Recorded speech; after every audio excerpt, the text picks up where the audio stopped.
Yo! Anybody in here? Let's see, stream is going, right? Oh, hello. Hello, everybody that's here. I tell you what, it's windy out there, man. I was outside for like 5 minutes and my coffee is cold. The Midwest is going through it.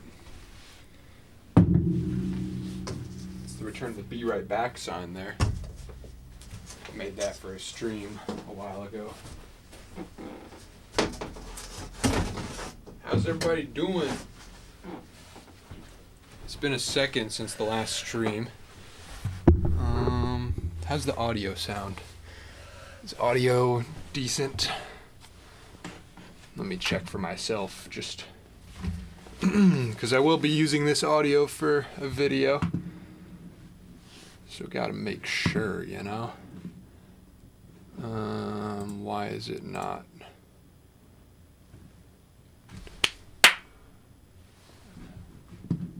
Why am I not hearing audio through these headphones? You got a founder's badge, what does that mean? First month sub. Oh, thank you for the sub. Hell yeah, thank you. Yeah, I don't know what happened, but I got monetized in 2 days on Twitch. Which the requirements are like really small. Like it's 50 followers, 8 hours streamed, and you have to do at least 7 streams. But I've only done 2 streams, and they monetized me. So I don't know what happened, but thank you to anybody that subscribed. I think it was NPEG just subscribed, and there was one other. I can't remember the name. It was a red name. Is it in here? No, it's not showing up. Damn, well, if I see him in chat, I'll remember. Sounds good here. I'll take your word on it. I don't know what's going on over here. Did I mute? Oh, I bet it's trying to play through my AirPods. That's probably what's going on. Output. Okay. Yeah, there's a little bit of noise in the background from the CRT probably, but that's all right. This will be like, however long this stream is today, it'll probably be a 30-second segment of the video. Let me take my coat off.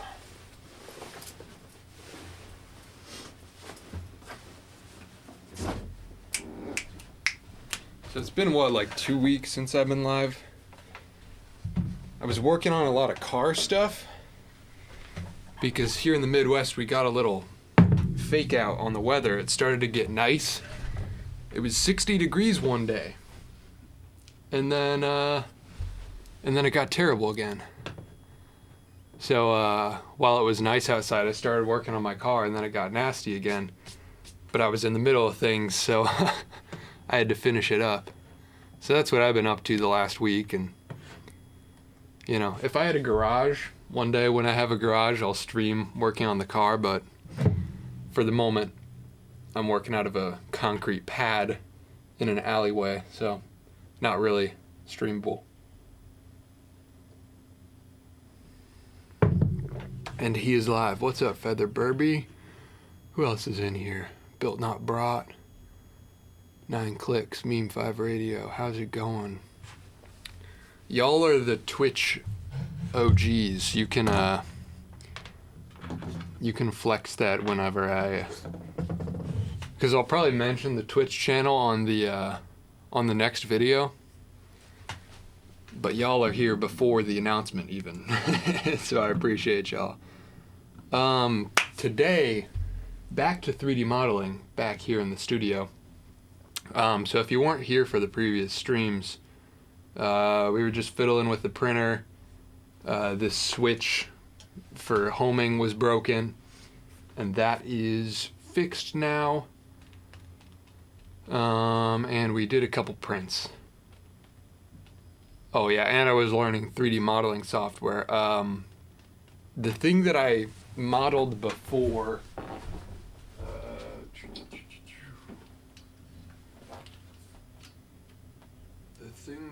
I'm on a wide lens. Hold up. I was modeling like a planter for this little guy. And I think the last stream cut off before that print finished because it was like a 12-hour print, or I think it was 20 hours actually. I ended up abandoning it. So this was the planter. I stopped it before the top finished because I was kind of toying around with the idea of filling it with sand to solidify it a little bit and give it some weight.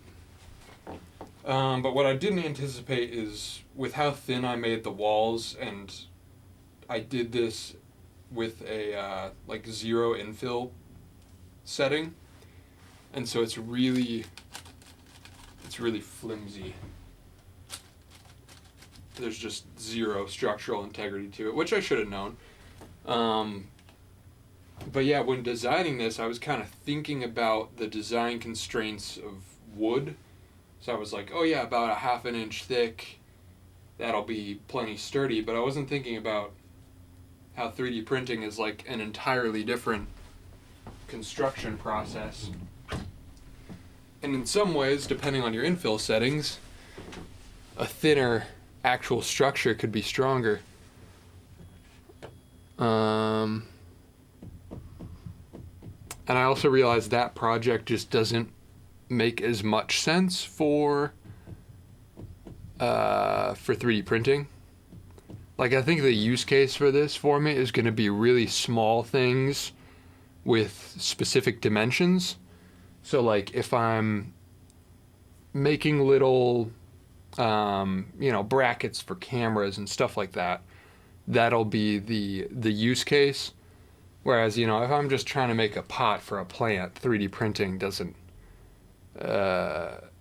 I could get a good result by upping the infill settings, using a better plastic, whatever. But then it's like 25 hours and most of a spool for a friggin' planter that I could have bought for $5, So today, I'm going to be making something actually useful, and we're going to mess around with much thicker infill. Possibly, I kind of want to do like close to 100% infill if that's possible. I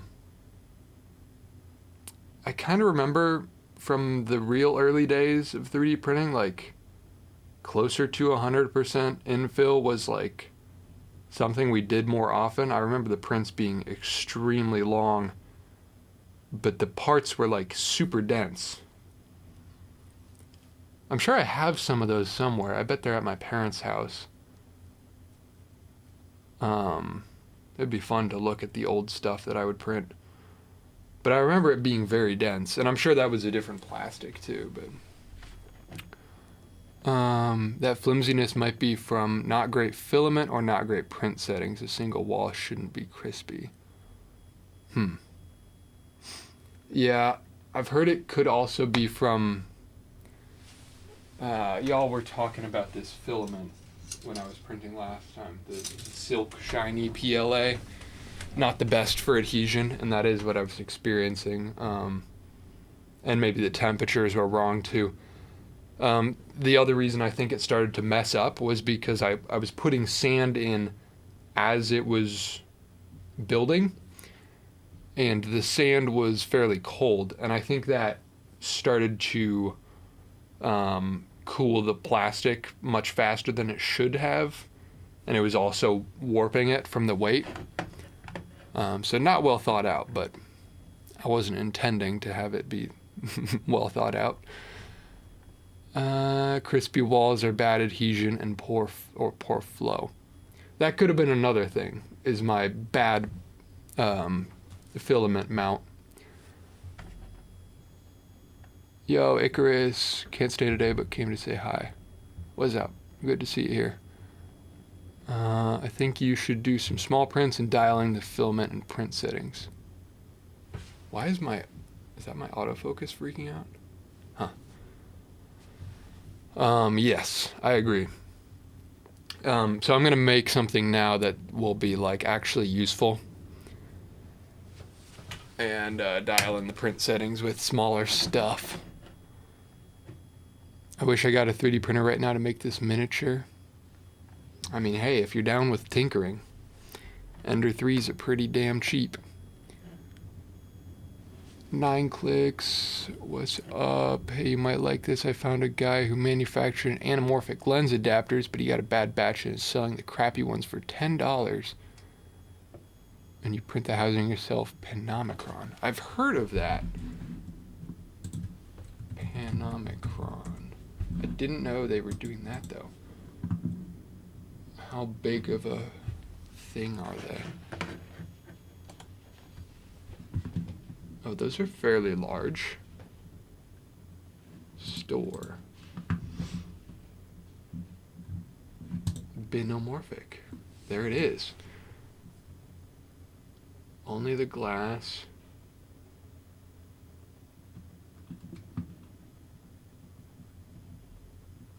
Okay, so they've got distortions, missing coating, big flat spot. That does sound fun. How much is the real one? 200. Huh. Interesting. I'll be watching these guys and see. Because this is pretty new, right? Maybe they get the price down and work out some of the kinks. Yeah, this is cool. But to be honest, I have enough. I have enough terrible lenses. This is very interesting, though. I wonder if maybe this could be a potential collaboration at some point, when they've got it dialed in a little more. Making something with them. Thanks for the recommendation. Yeah, I'll keep my eyes on this. Cinematic scenes, yes.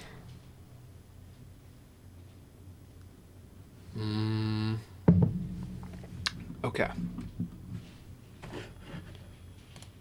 Let's see. So my basic idea for today, the video I'm working on, let me switch lenses so I can actually zoom in here. Flashbang. Oh wait, it just turned off. Strange. Is it gonna turn back on? Oh, I know why it did that.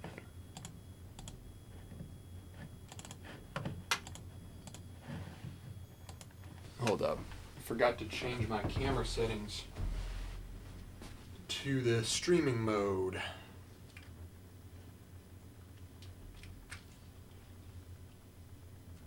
Or wait, did the camera just die? What the heck happened there?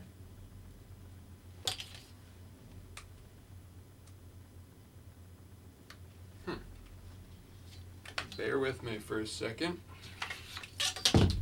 Oh yeah, the battery fell out.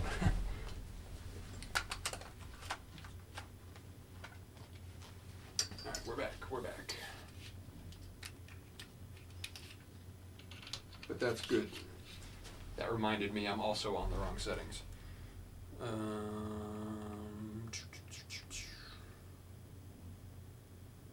HDMI. Off. 4K.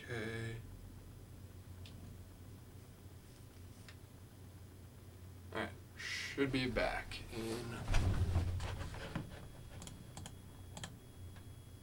Oh, come on.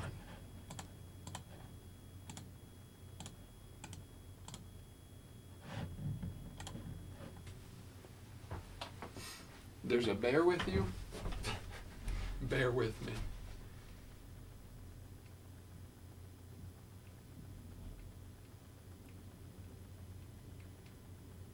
would like it to be on 4K. There we go. We're back. So, get some more light in here. This is gonna be another kind of chill live recording session for a video. So the topic of this video is making my perfect like tripod thing for filming, and I'm sort of combining a light stand and a tripod. So it's got a small base, and then there'll be this smaller tripod on top that can kind of quick release. The part that I'm making today is going to be some kind of bracket that keeps this from spinning on the head of the light stand.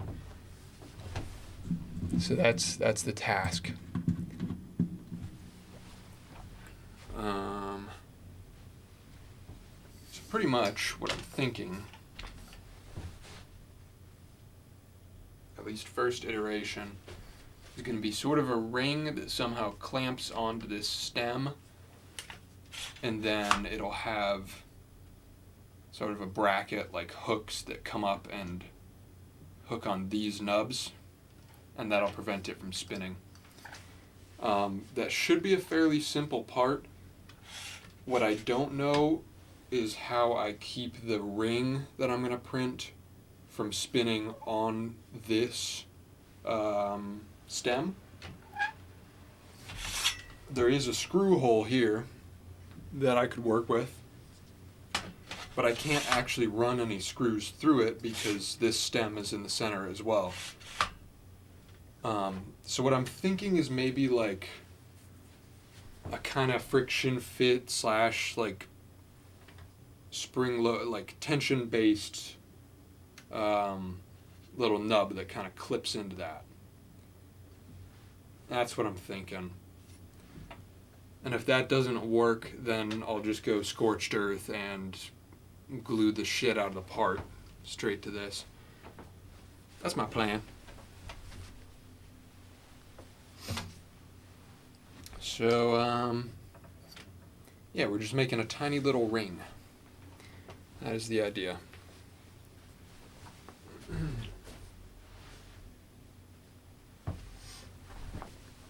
But lots of very specific dimensions on this thing.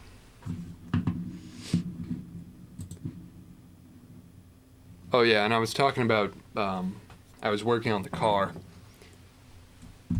I got the engine completely pulled out of the Tucson, so the Tucson is getting stripped down to only the parts that I'm using. So that's another video that I filmed last week. And then I'm going to Colorado for a week, next week, 20th to the 27th. So actually that's this week. And while I'm away, I'm going to edit some of that footage for the car video. So you'll see this one first, most likely. And then I wasn't originally going to make a full video out of the work that I was doing on the car this week. But I did film some of it, and I was looking back through the footage, and I was like, this is plenty to make a short video. So it'll be like Scrapwood Engine Hoist. That'll be the title, something along those lines. I lifted the engine out using a Scrapwood hoist, gantry crane kind of thing.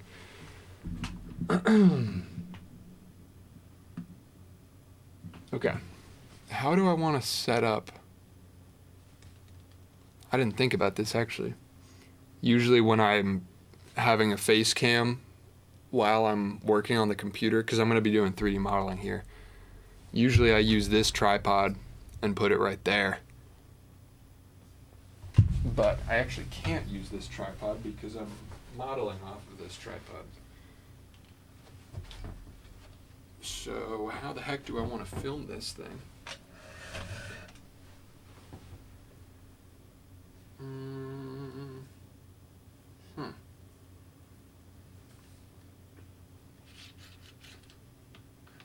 Face cam is kind of important here.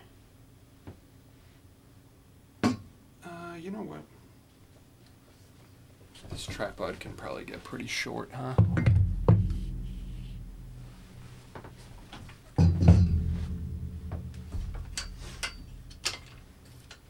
Filming a video about tripods is hard because if you're filming your tripod, what do you put the camera on?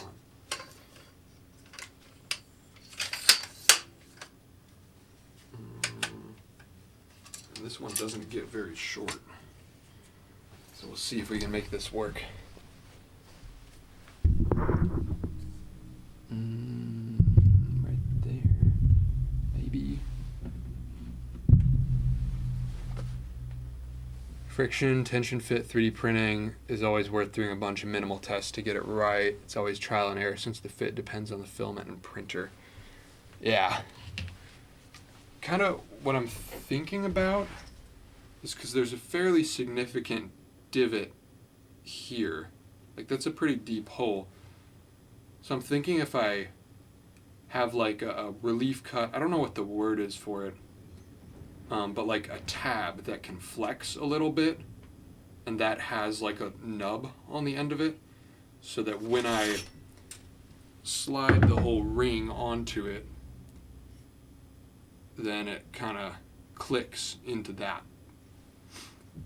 Because the part that's on here doesn't actually need to be removable, at least not very easily, so I could just have it click in place and then I have to pry off that little tab with a screwdriver whenever I actually need to like service the thing. So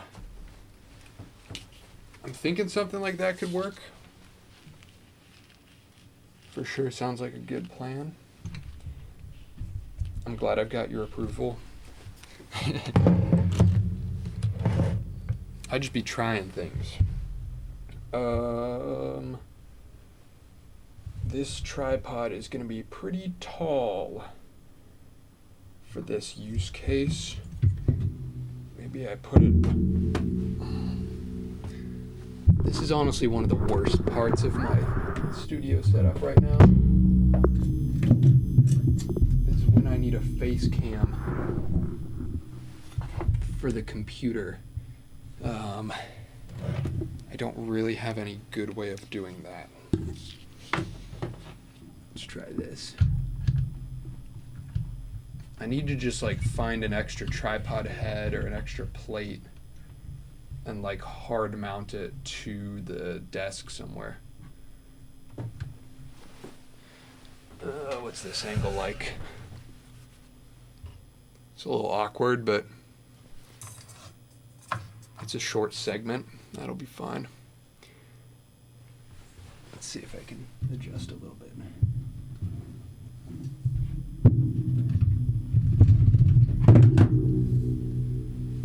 I'll be doing one of my actual, like, more normal YouTube streams after this video drops.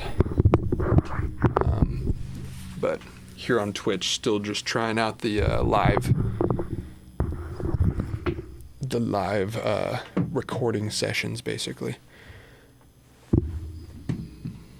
Okay. What's my friggin'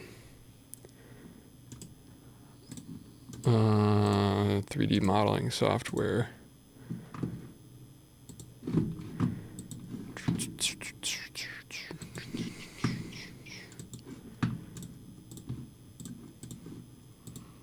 Fusion, there it is. I wish this tripod got a little bit lower, but it doesn't. Boom. Fusion.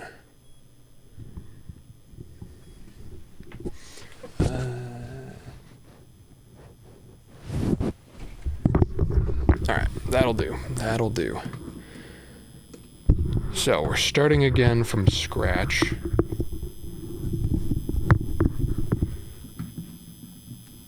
Alright.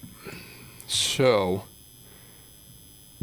it'll be a fairly simple design, just with a lot of measurements that I have to do. Let me turn my second monitor on so I can see what's going on while I'm modeling.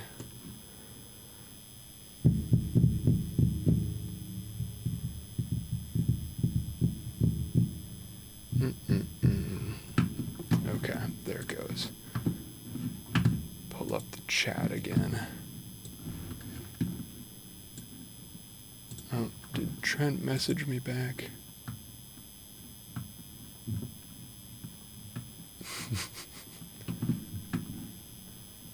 We're planning things for Adepticon again. Doing the, for any of you that have been subbed to the channel for a year or so, the old injection molding series. Hopefully rebooting that. Getting back to work on that project. Audio is a little buzzy, like interference. It might be from my laptop cooking. Let me check. Oh my. What the hell is that coming from? Let me turn off the CRT. Maybe that's it. Apologies.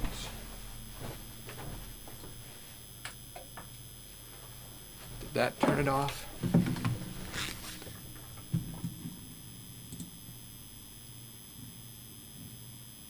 I don't think it did.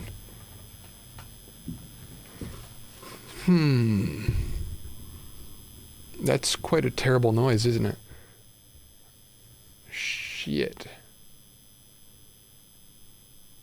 What could that be? Started right after you got everything moved and settled. Let me try just rebooting the friggin'... Oh, no hardware detected. Cool.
Testing.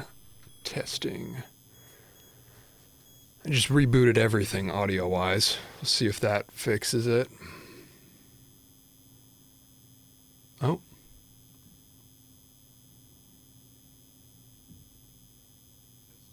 Nope, it did not.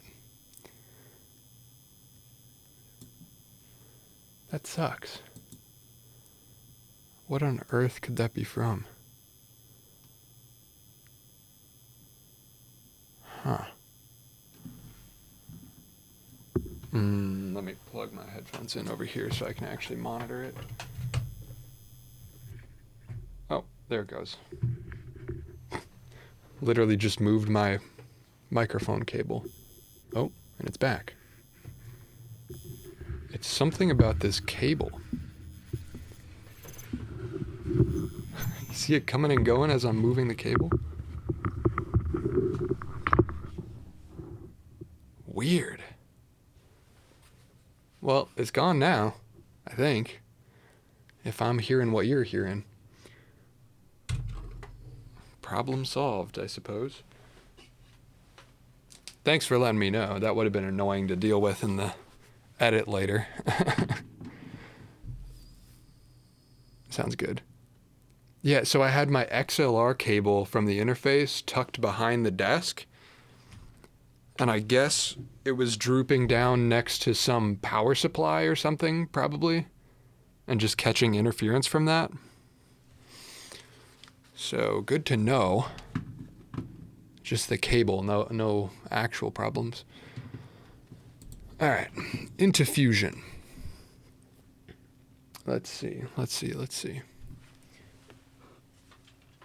So let's start with the outer ring of this thing.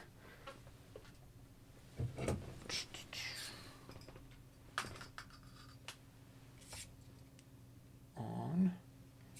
We'll work in millimeters. 25.5. Basically 25.5 on the dot. So just over 1 inch. I believe the tube they used is 1 inch inner diameter. So it's slightly more than an inch. So that is the stock of the thing. Now, there could be some flex, so I might end up dropping that by like 0.05 millimeters or something. But if it's close enough, I can always just like put tape to even it out or sand it if it's too tight.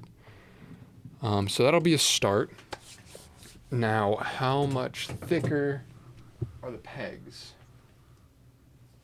How much do they add? It's kind of awkward to measure. I'm going rough here because this measurement doesn't matter a ton. Or wait, no, it does matter. Inner diameter of the print will tend to be a little smaller than what you dimension. Okay, that sounds fine. Sanding it would be acceptable.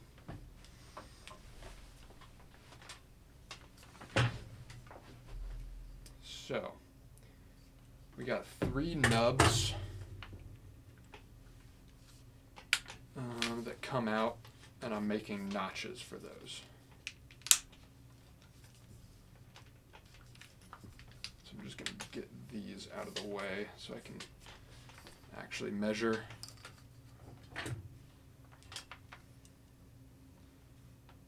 There's a little bit of play, but I guess if those are too deep, it's not a problem. So, looks like 8.7. I think 8.75 would be a safe bet. So, bigger, and then how do I dimension again? D. 8.75. All right. We are getting somewhere. So that is just the pegs. You'll be able to see what I'm talking about better later, but it's going to be like the pegs come out like that, and there's 3 of them. So then I want another circle for the actual wall, I think. Well, no.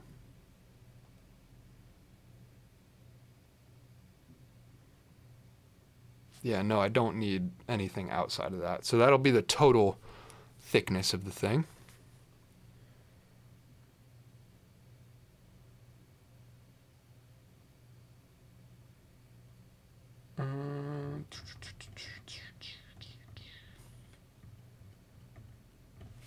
Okay, let's just extrude to get something on the board here and then go from there. Extrude this. How tall do we want it? I'm gonna go like excessively big here.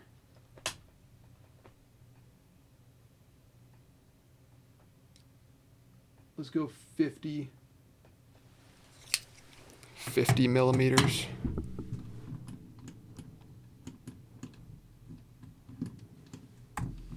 And then the top couple millimeters of that will have the notches cut out of them.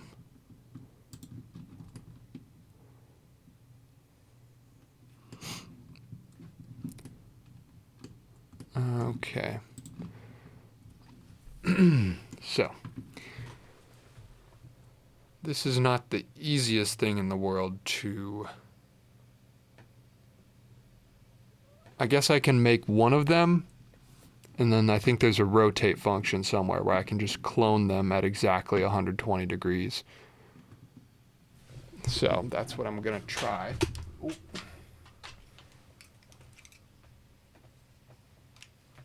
That is what I'm gonna attempt.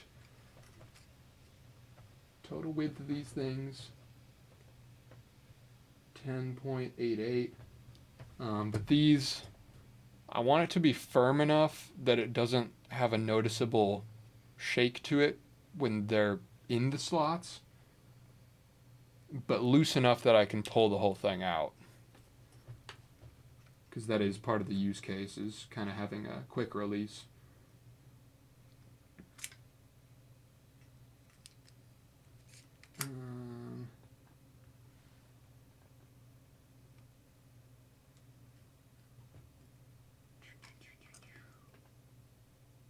Yeah, 10.8.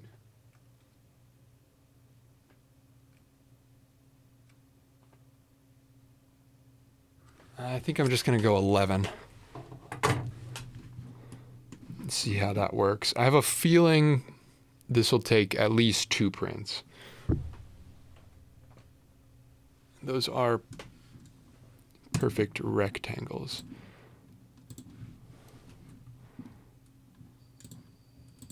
So we'll go 10 or 11. And constrain it to that center point, 6 or 5.5. And that'll be the notch that gets cut out. Now there's a way to clone and rotate, correct? Circular pattern. Let's see how this works. Objects. We'll just take those 2 lines, center point, and 3. There you go. Look at that.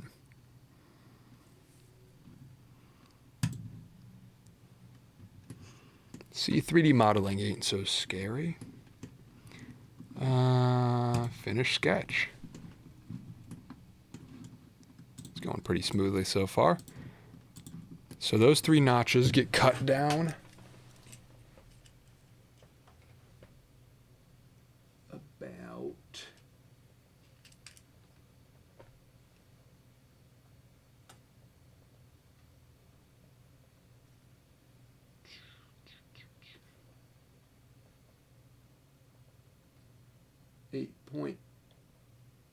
it'll be 9 millimeters.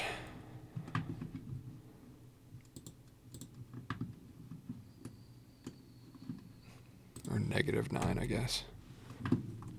Boom. Check that out.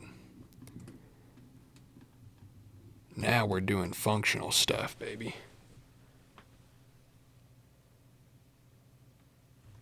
Any other big constraints? No. I think that is literally the part, aside from whatever mechanism it's using to lock itself into place.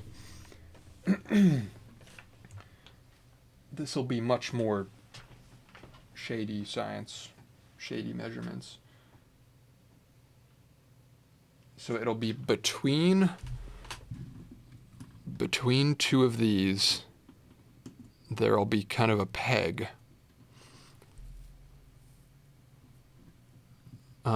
Now this is definitely too thick to flex. Locking tab should maybe be rooted at the bottom so it's more printable. Good point, good point.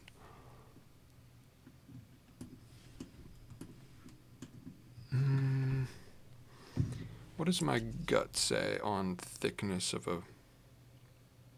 a flexible tab? I feel like 2 millimeters, 2.5 millimeters, something like that.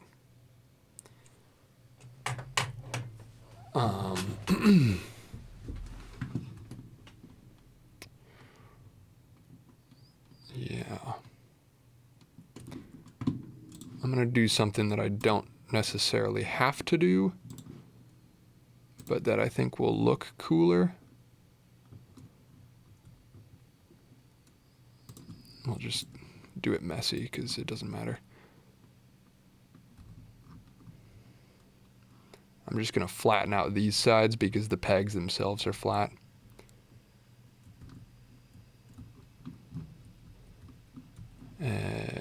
Hold on.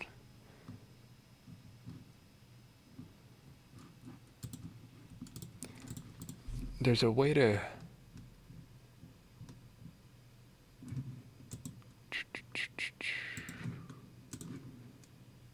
Okay. Oh, that works fine. It gets the job done. But why is it not letting me constrain to this point?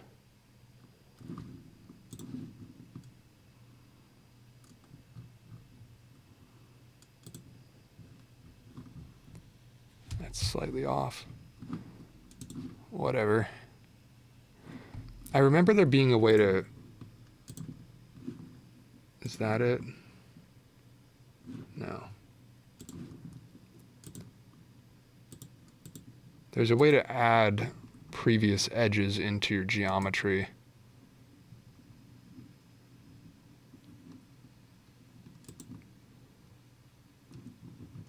Construction geometries, is that what it's called? S, project to surface.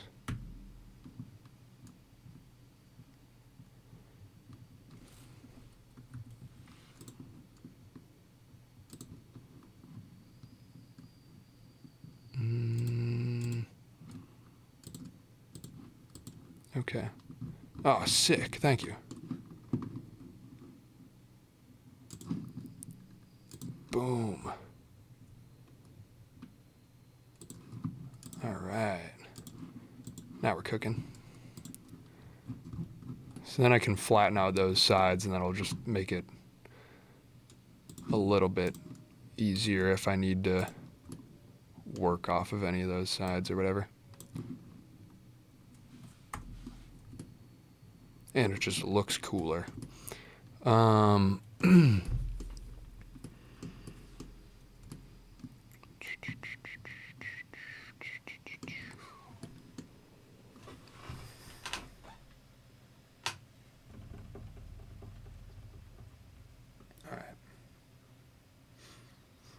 I should do that peg, which actually isn't on one of those faces, so that didn't help, but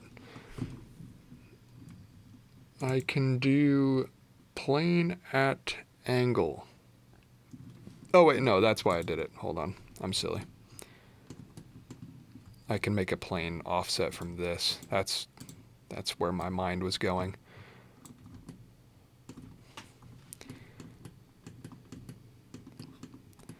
All right. So then it's going to be printing from the bottom. So I want the tab to come up. What is my measurement from the top?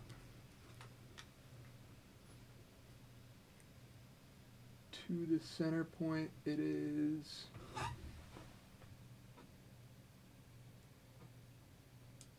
basically 12.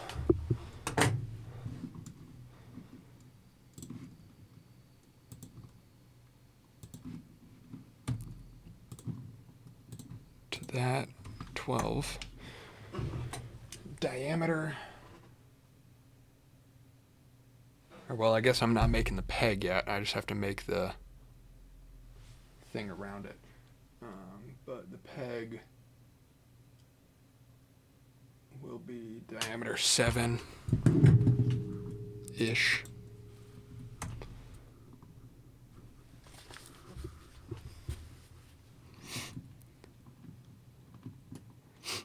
I like how in the video right before this, I'm like, oh yeah, I'm going to 3D print because it's going to be really precise measurements, and now I'm just rounding everything off to the nearest millimeter.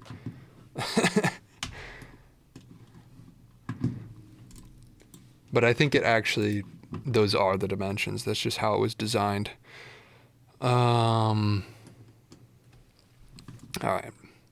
So there's kind of a balance here in making the tab of like, I want it to be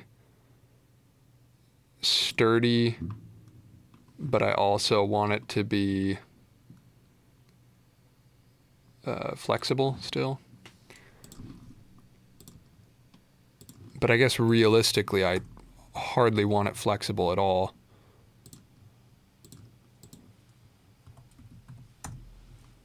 All right. So that's my tab, kinda. Then I can offset. Oh yeah, there's like a way to cut lines, right? Beautiful.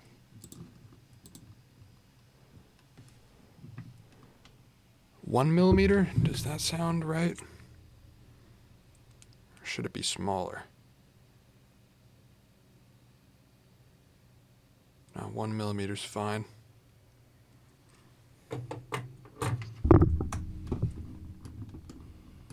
Can always change it.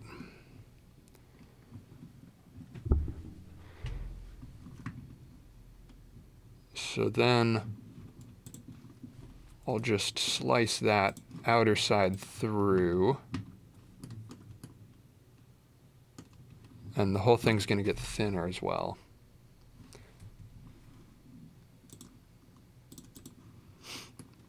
Actually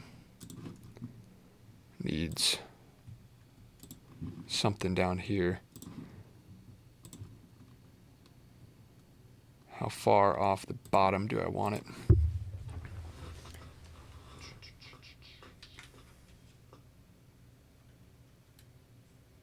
Maybe just like 5. I don't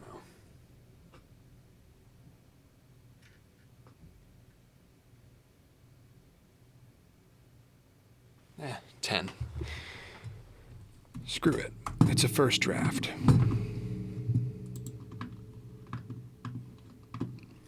Oh, you redeemed to highlight my message. I think that's the first time channel points have been used. Hell yeah. That's a hell yeah moment. Oh yeah, you can like add channel point things on Twitch. You can make it so like if you get 1,000 channel points, something happens. Spray paint a random object. Alright. That looks good. But obviously it needs to be thinner than that. So, another extrusion.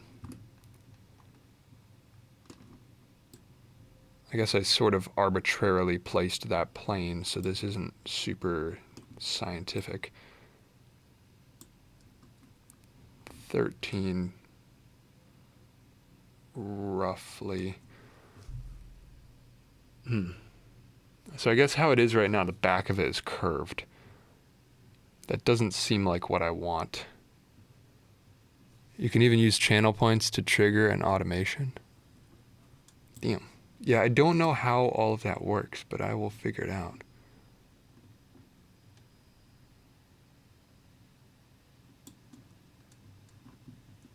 You can extrude to object with an offset. Oh, okay, nice. I'm debating if I make the back of this tab flat. I feel like it's gonna flex better that way, but in some ways, no. I think it'll be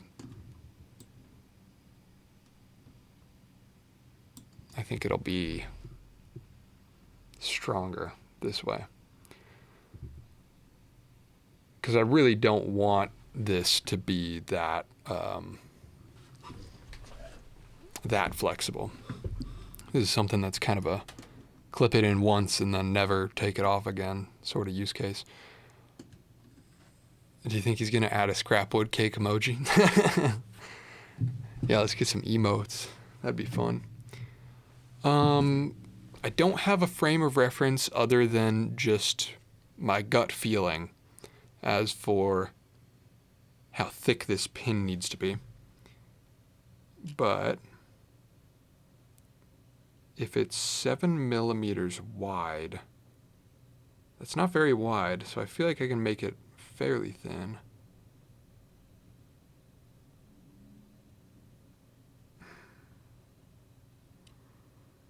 And I'd rather it be too thick than too thin. My gut says 2.5 from here. So we'll go 10. It looks big right now, but the whole thing is actually really small, so I kind of think that'll work.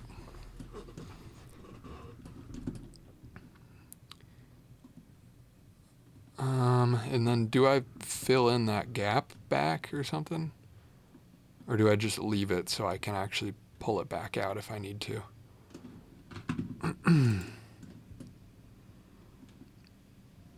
It may be easier to print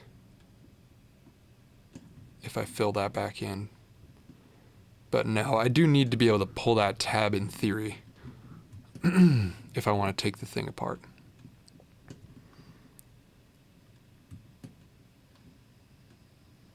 And that'll be enough room to get a screwdriver in there or something.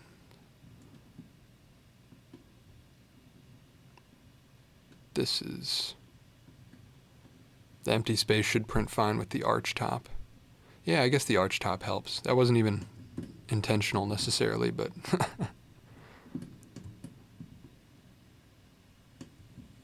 Yeah.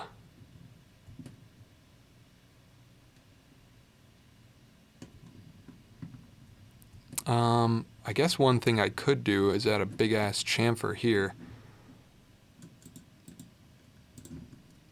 so that this has kind of a stronger base and it doesn't just snap.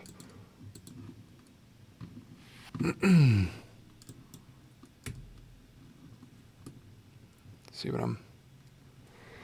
what I'm thinking? What if I make it the whole damn distance? Like that.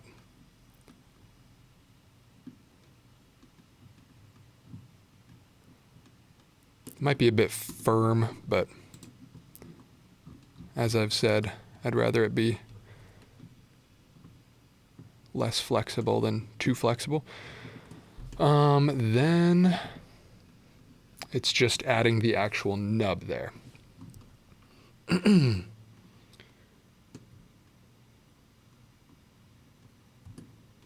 Let's bring this sketch back.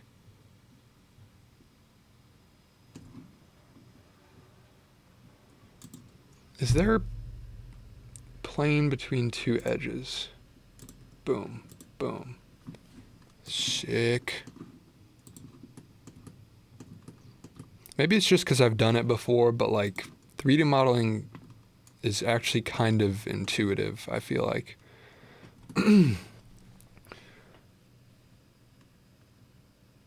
It's better than Adobe.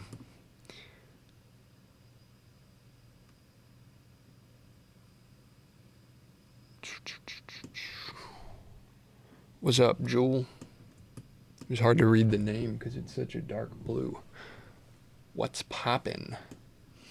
We're building a bracket to mount this tripod on top of this light stand.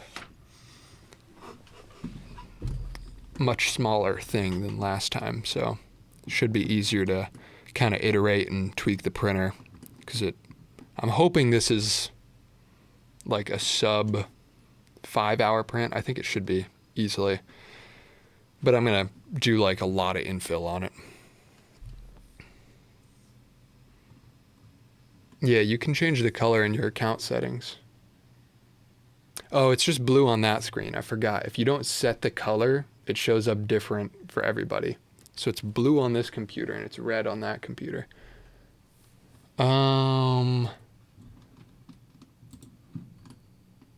Okay, so this nub.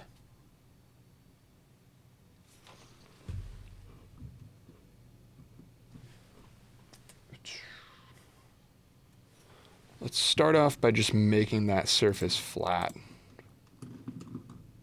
There's a way that I can look through this. Slice. Yeah. Yeah.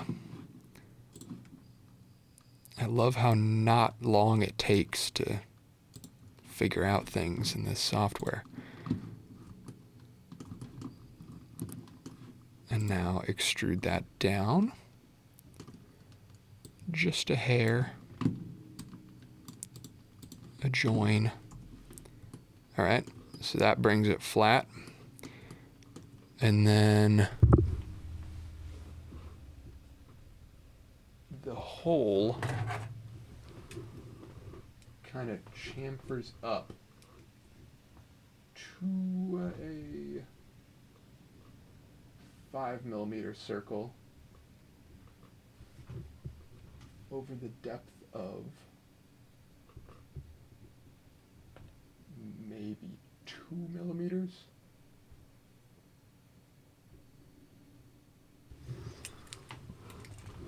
I know I'm not doing the best job at like explaining or showing close-ups here, but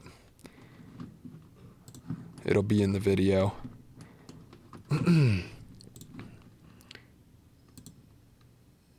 So 5mm circle.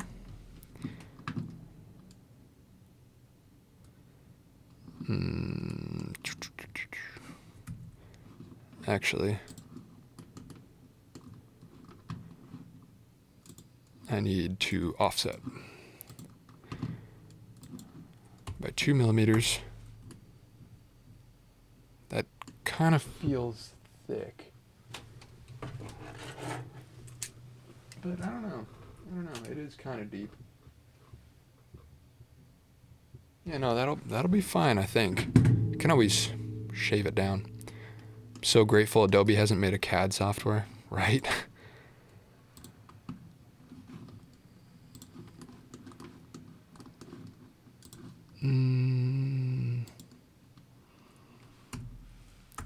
One day I'll make a video about de-Adobeing my life. I've already switched editing softwares. So at this point, I used to use Premiere, Photoshop, InDesign, Illustrator. That was mainly it. I've kind of stopped using Illustrator and InDesign in favor of just doing everything in Photoshop. And then I switched video editing softwares to DaVinci. So now the only thing I'm paying for is Photoshop, which is nice on my Adobe bill, but I still kind of want to. I switched to the free version of Illustrator. I didn't know they had that. Nice. Am I doing the right thing? I'm trying to loft. But I kind of want to try Affinity.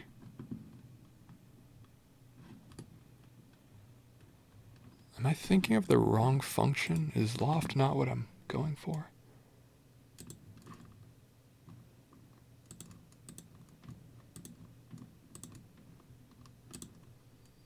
What the heck am I clicking on? Hold up.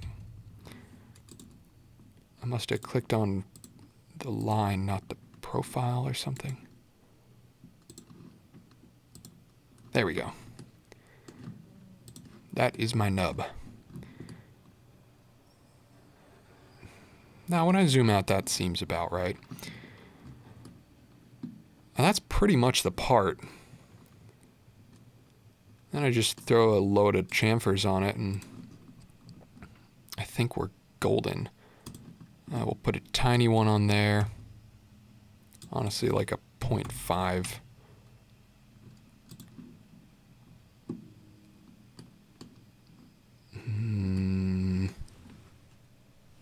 A tiny one on the inside of these.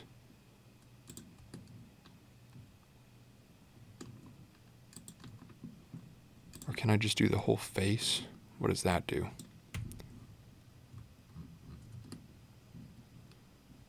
Yeah, that's basically what I wanted. Or is it? Nah.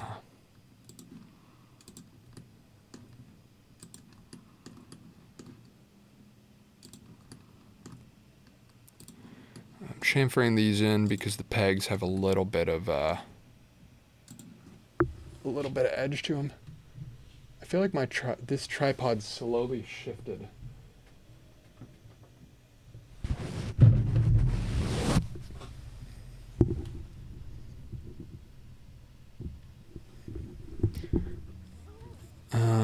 Call it 1 millimeter.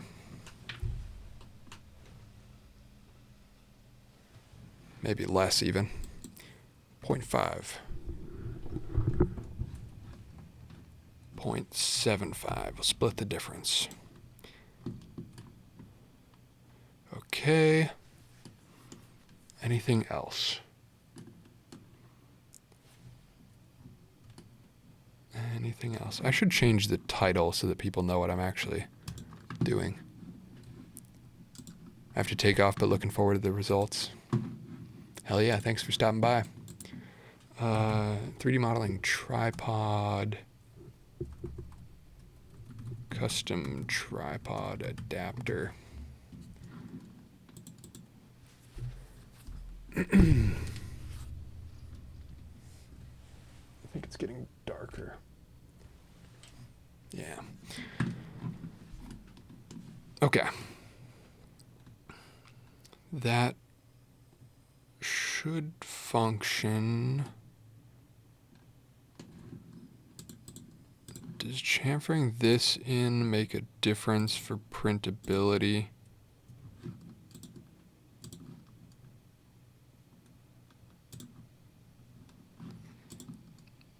I'm not sure it matters. But it looks better.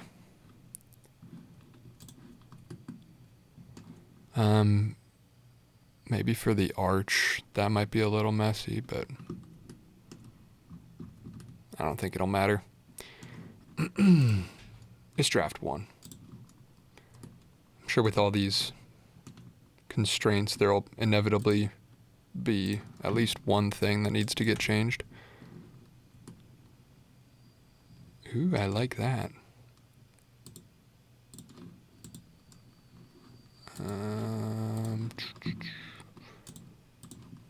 Yeah, so let's just run all of those.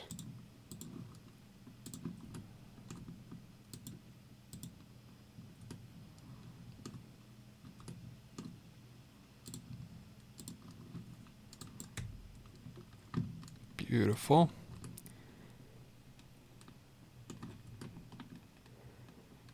It kind of looks like a tiny little sand castle, right? That's fun. I kind of want to extrude a peg backwards out of this thing, like a thumb trigger, so that I can pull it if I need to. But that's going to be a massive overhang. I could chamfer it down.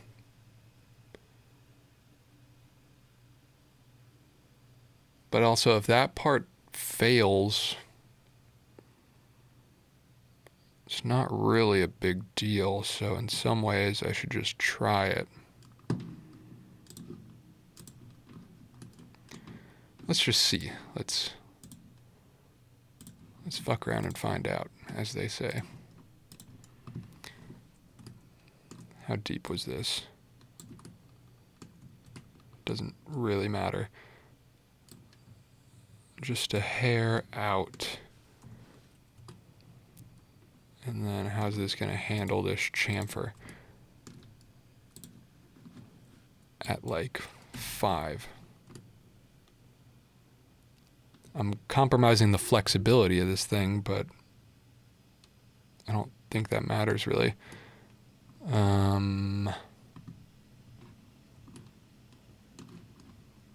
What if I go all the way to 8? How stupid is that?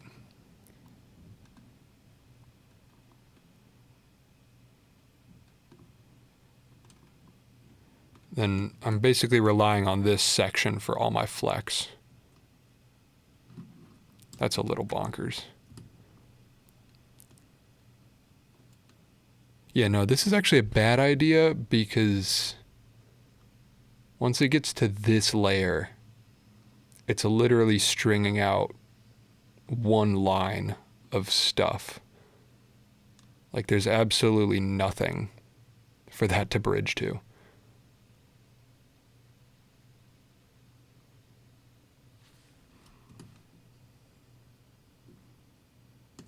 Hold on. Hold up.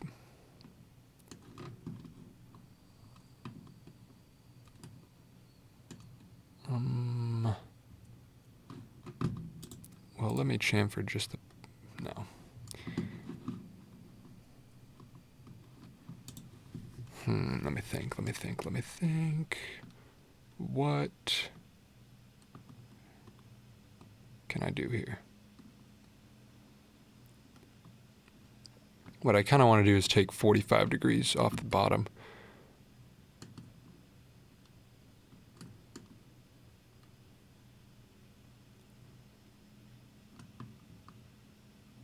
Can you extrude at an angle?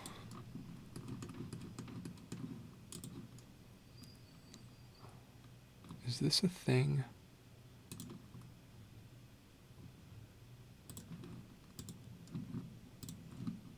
I feel like you can. Yeah, taper angle. Okay. -5 at 45. Oh. Never mind.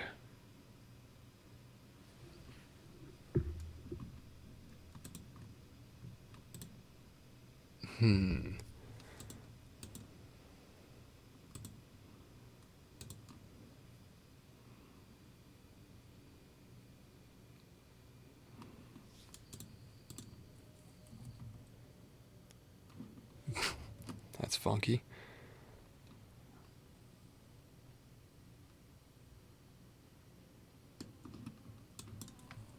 My brain's off. How do I make this work?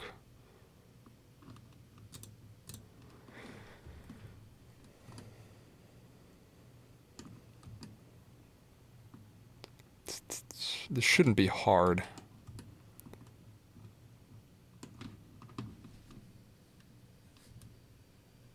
There's not a way to just like...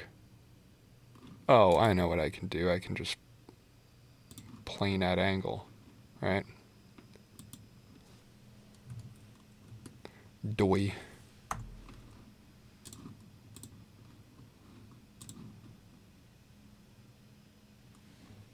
Took me a second. Is that the center? No, that's the center. All right. That should do it, unless I'm off slightly. Boom.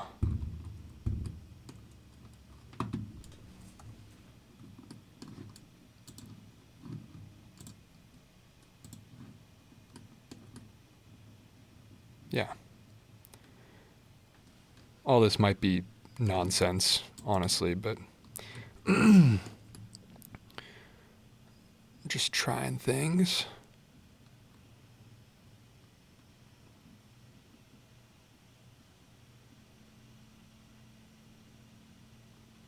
Or I guess, you know, the more sensible option is I just don't do any of that and then like stick a screw in it when it's done.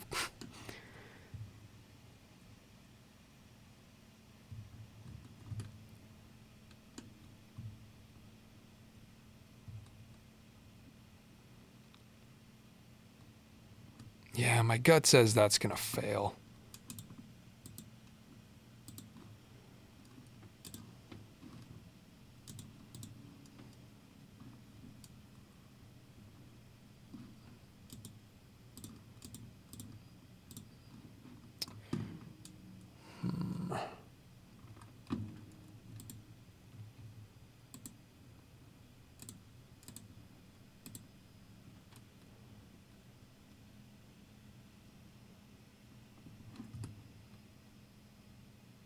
think I print it without. This is all nonsense. I'm doing too much.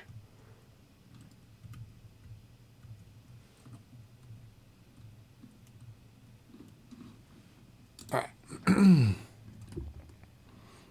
That's a part. That is a part. Chamfer's on the top, and then we're good.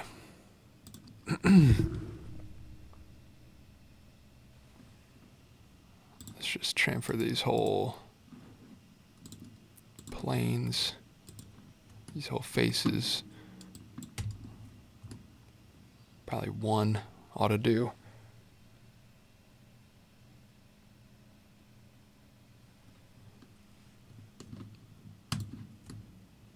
All right, and then a small one at the bottom, just to help the foot. I can't remember what we decided on last time as the good chamfer dimension for like 0.1, something like that, to help out the foot.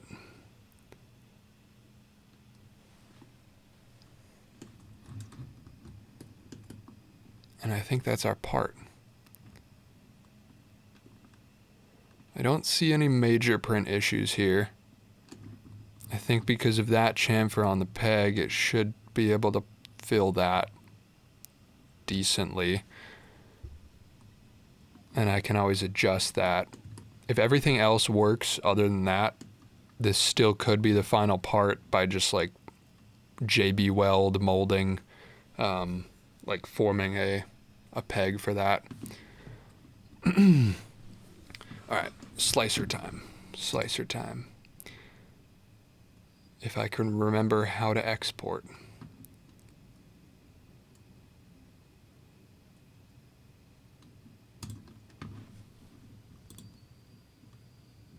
Yeah. OBJ. Is that what I did before? What did I do before? What did I do before? I did 3 MFs. Don't know why I did it that way. Is 3MF better? I'm not familiar. I always did OBJs. Tripod, adapter, V1.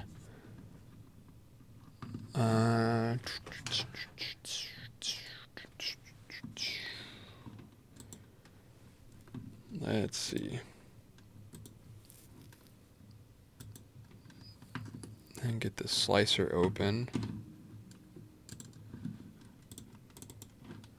And this is where the real changes happen. I'm out of coffee. So sad.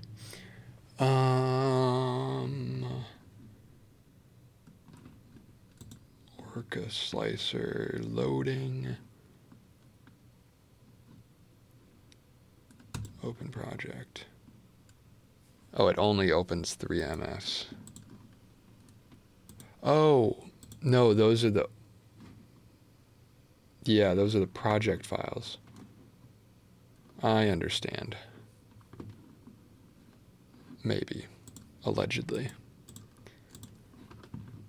New project.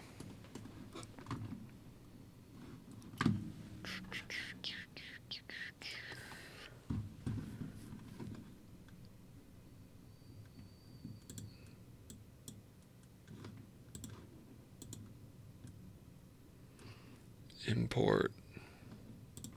Can I just click and drag?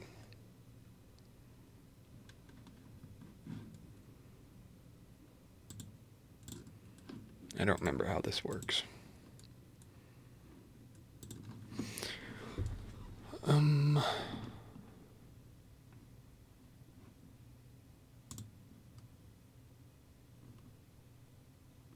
Oh, yeah. Tripod adapter. Number of colors 1. Yep. Oh, why is it friggin' tiny?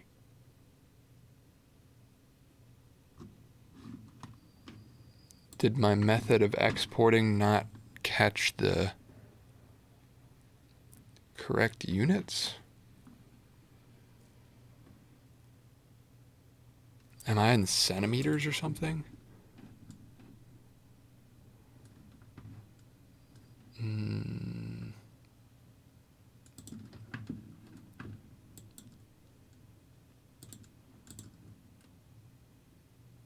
How do I do STL? That's what I did before. STL tripod adapter V1.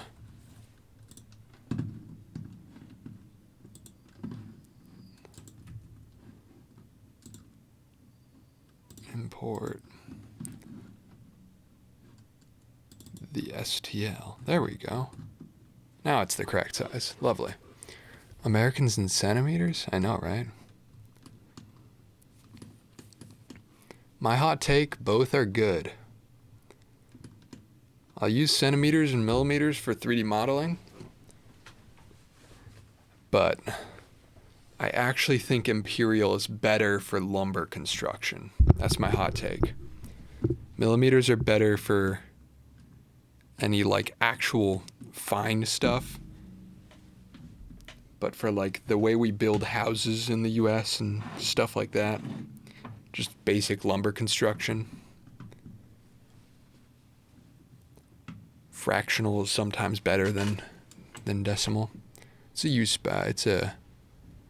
case by case basis. Centimeter and millimeter seem better digitally. Absolutely. I think if it's digital, I like decimal. But if it's hands-on rough measurements, I like fraction.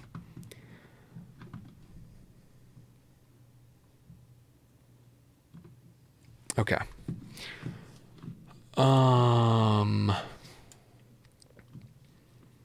So I kind of want to run an experiment on this one where I go crazy with the infill.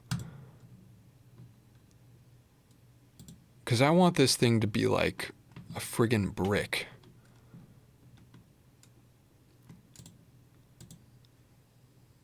Why is it complaining?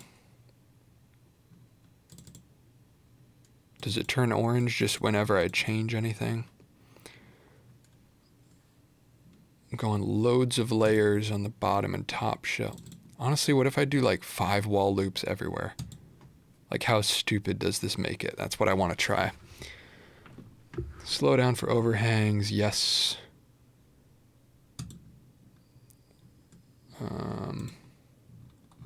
Infill. Let's go crazy with infill. What's gonna be strongest? I mean, grid's classic. Let's just look at this. See how crazy those 4.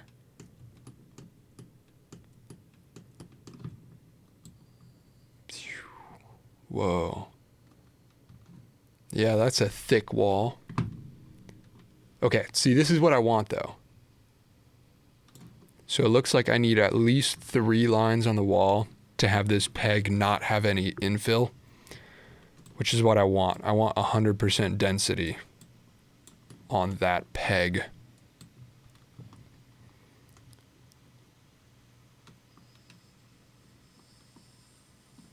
That looks good.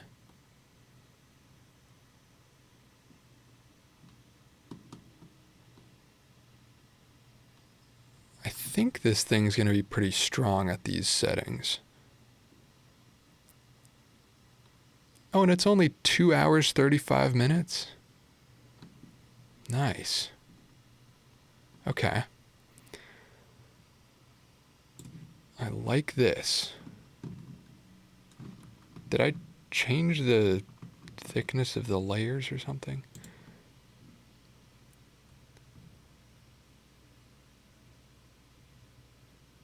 No, that looks good, I think. I actually don't know what I'm looking at. I'm lying. I actually use Imperial on woodworking as well, and people say I'm crazy because I'm in the UK. Sick. Yeah, I do think it's just a case-by-case basis thing. But I've always been not a loyalist to anything.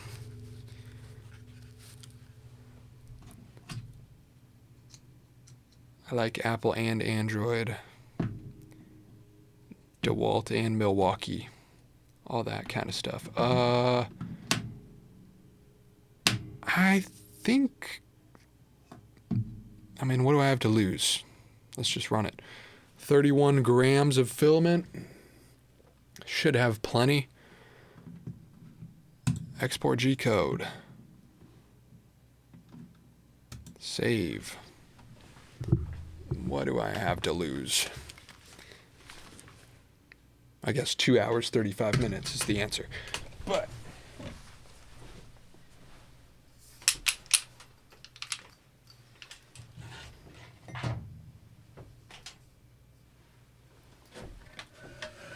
Alright. I have a feeling... Ow. Ow. I just hit my head on everything all at once.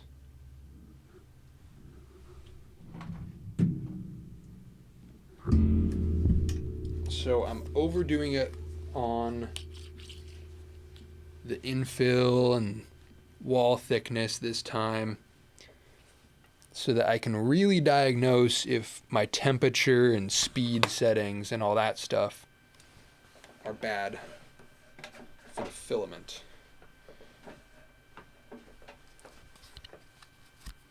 Because I haven't really approached any of that very scientifically at this point.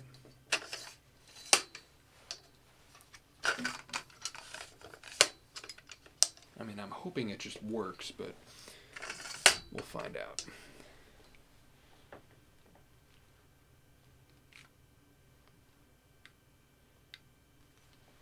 All right.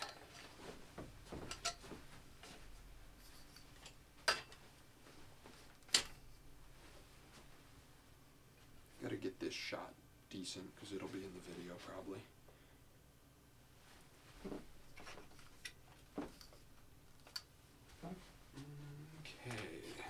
Printer lit up well.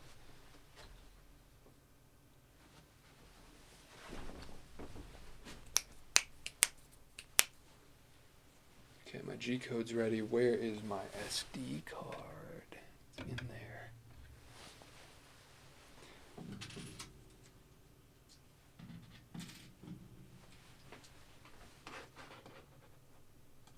Boom.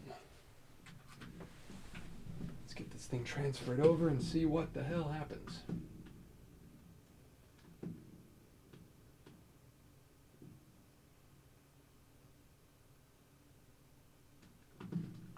I'm hoping this video is done.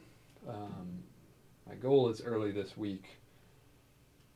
It definitely needs to be done before I leave for Colorado, because it's been 2.5 weeks since I've posted on YouTube now, and I don't like that.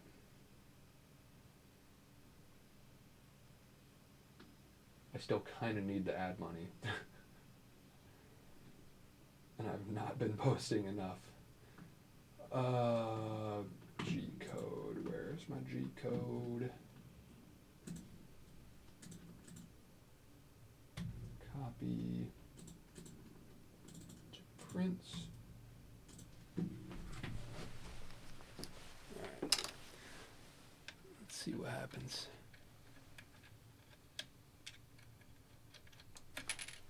Oh.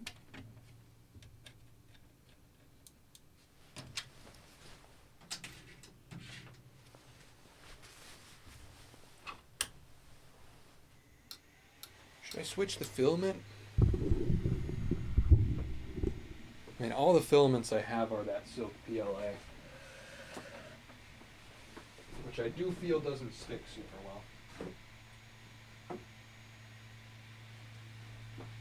But I've got like a green color that could be kind of cool. I think it doesn't pop on camera as much as the orange though. want it to look good for the thumbnail. You know, I'm a YouTuber. Yucky. Print. Tripod adapter. I think I'm just gonna like run it at the settings it's on.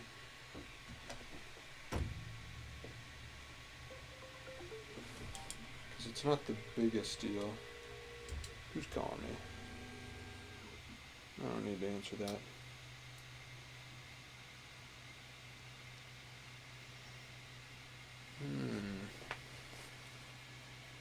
Friend's asking me for advice on what action cam he should get for the upcoming bike racing season.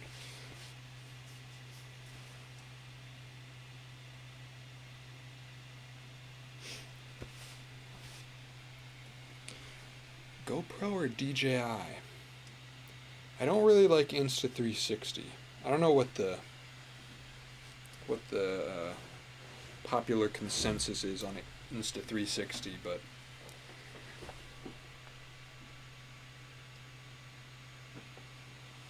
they've got some weird business practices.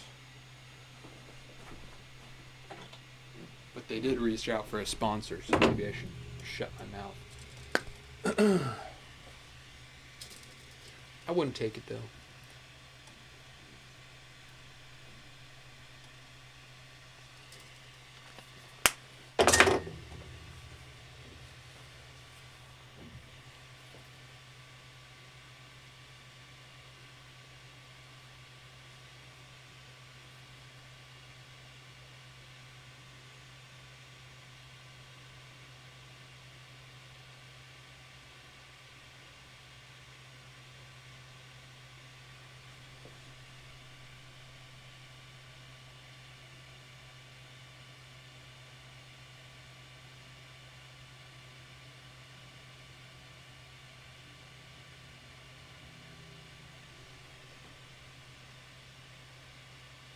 Alright, this thing's heating up now.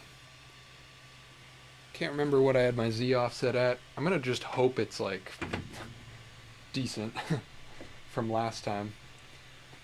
I think my bed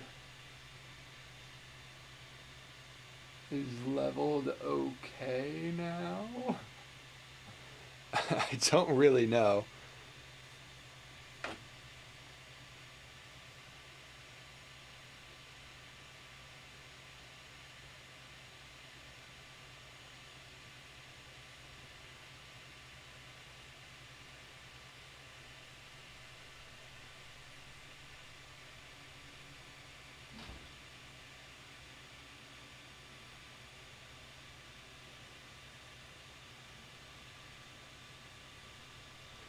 Let's see. Alright, we're up to temp.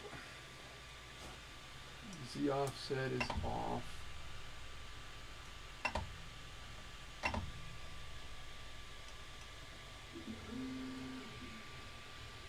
Yeah, that's bad. That's better.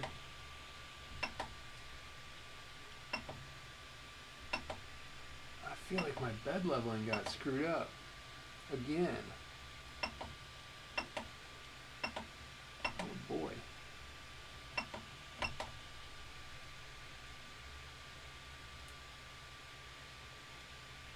Yeah, this one's too low.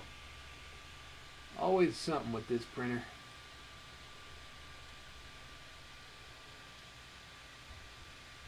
It's got to come way up.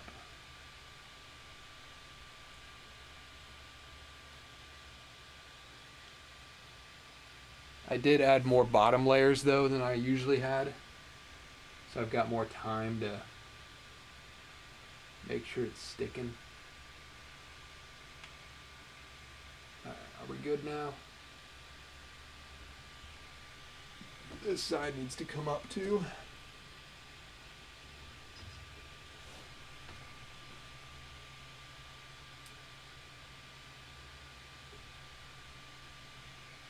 Actually, let me like Google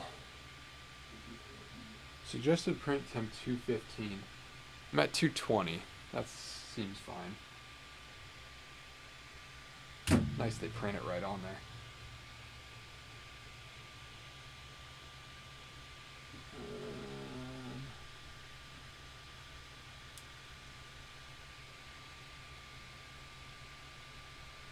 I'm just going to wait for this first layer to clear, and then I'll make the decision of if I want to stop it and restart.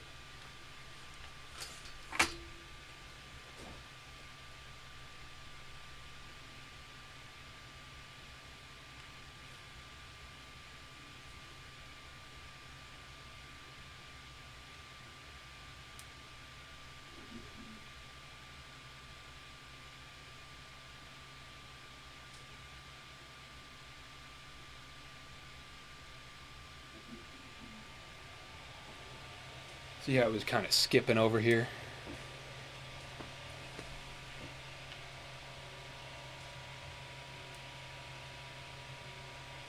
How we doing?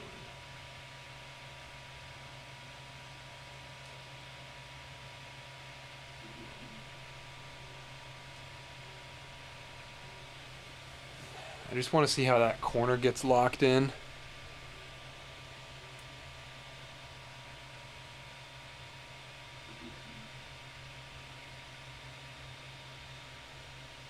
And I think it'll be fine.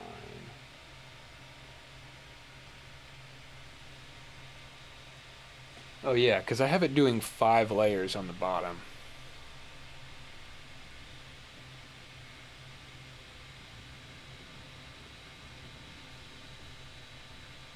Yeah, I don't think it needs to get restarted at all.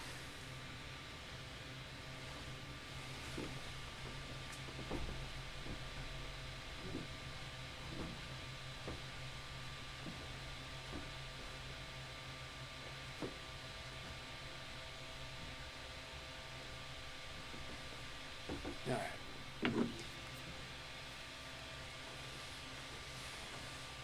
What did I set my print speed to? 100. Is that high?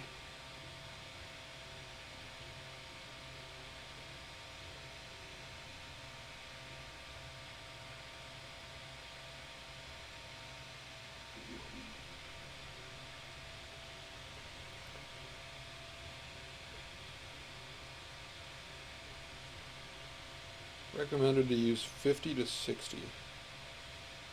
Okay. What about flow rate?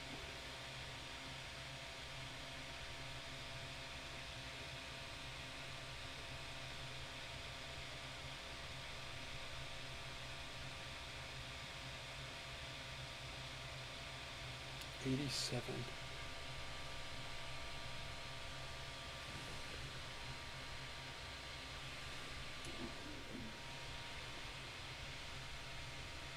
I don't know. To me, it looks fine. I don't think I'd want to go any lower on the flow rate, personally. But I don't know what I'm talking about.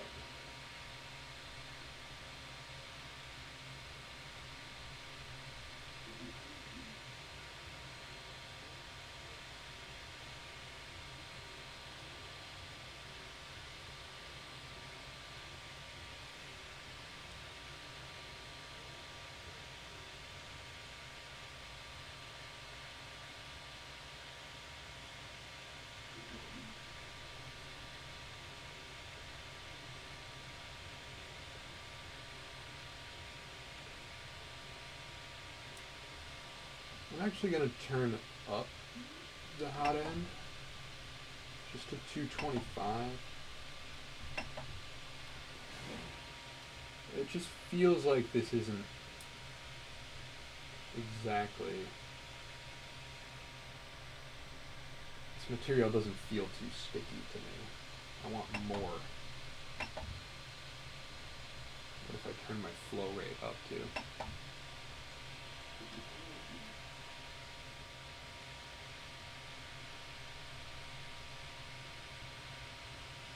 Just trying stuff. maybe my print speed down.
Alright.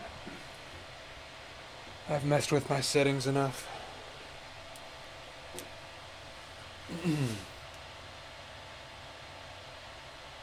Based on nothing but vibes, I've raised my temperature, lowered my Z offset so it's kind of squishing the material in a little more instead of laying it on the top, lowered the speed, and raised the flow rate.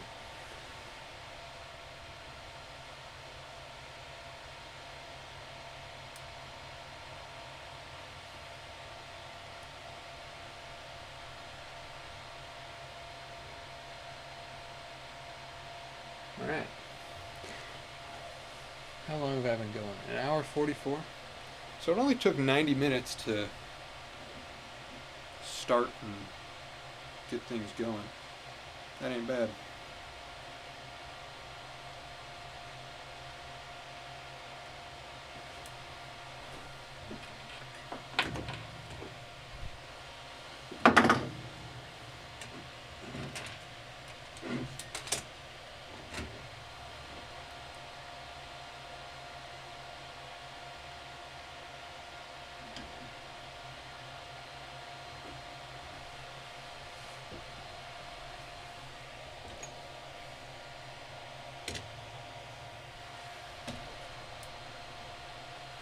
Alright.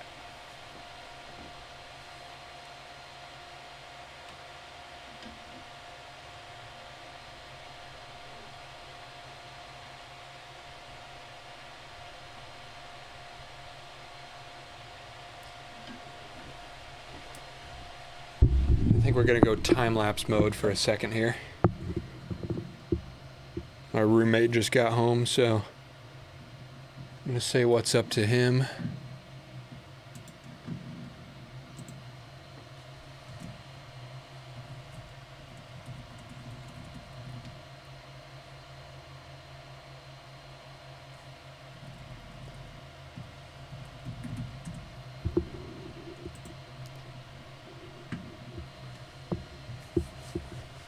Feel free to stick around if you want background 3D printer noises, or just want to see if it fails. We are getting into the infill. Goodbye, good night. Good to have you here at Meme 5 Radio. What's our estimated time at this point? 2 hours 20. So maybe I'll leave the stream going for long enough to see it through. But if you don't stick around for it, feel free to check back in later, or the full video will be up soon. Hopefully I don't have to redo it, but I have enough time tonight that I could.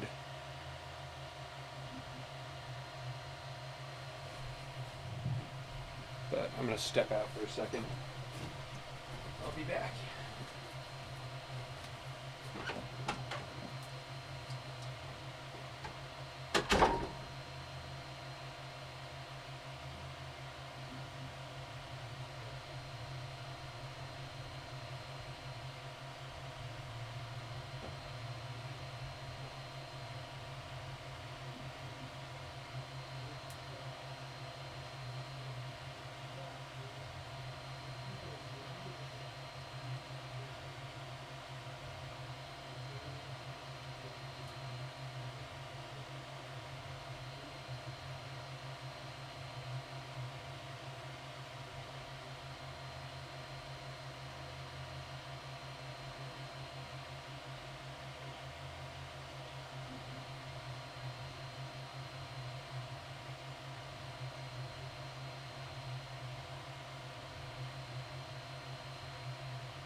pretty damn good so far.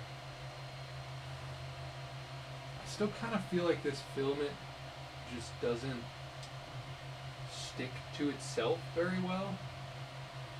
I don't know if it's because it's just like shiny. I don't know. I should get some different plastic.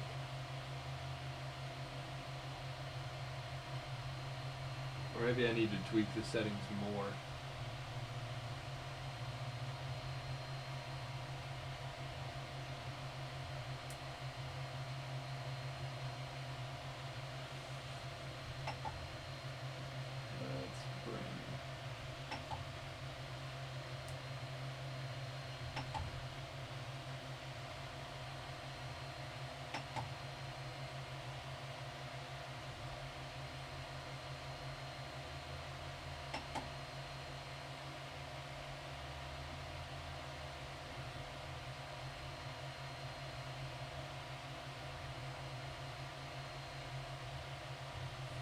Just feels like it's kind of laying the material on top and not like really sticking it.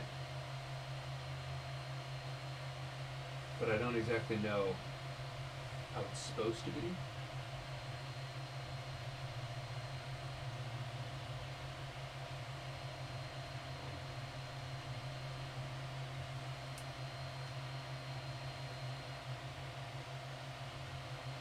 It feels pretty damn solid though.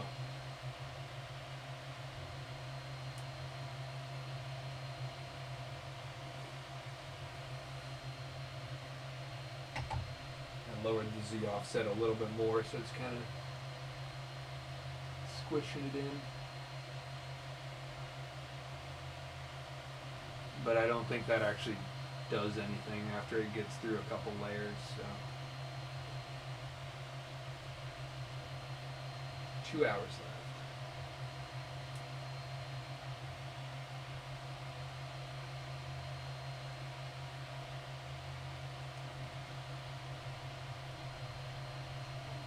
Infill seems good.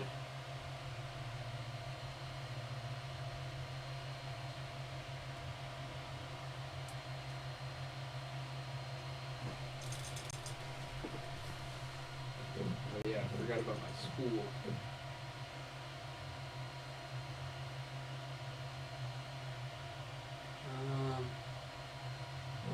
The spool's fine, I think.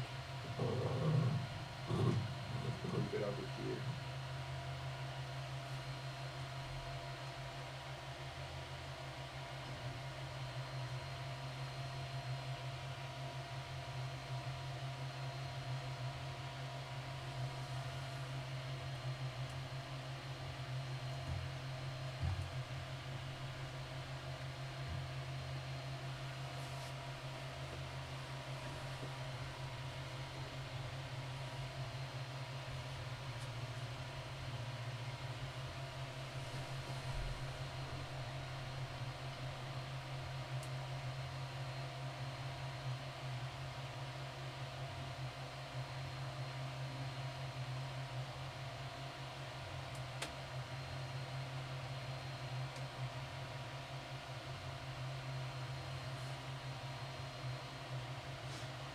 Tempted to put sand in it again, but I'll refrain because that screwed it up last time.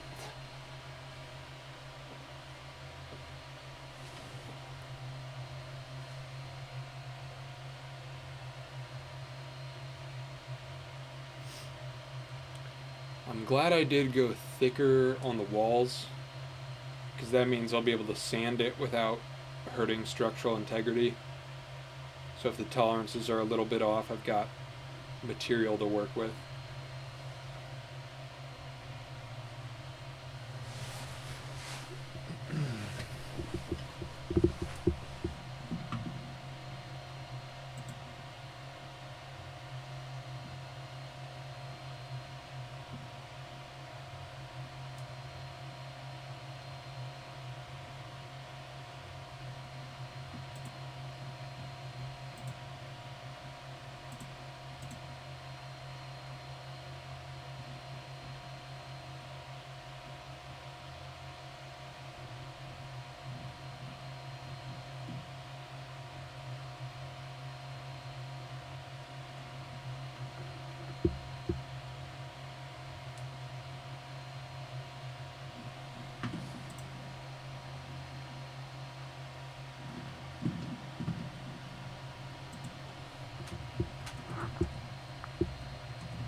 I'm in the slicer looking at other options because I kind of like the fuzzy skin effect that some people do, where like on the outer wall it'll put jitter in it, so instead of having just straight layer lines, the whole thing has kind of a texture to it like a camera grip would have.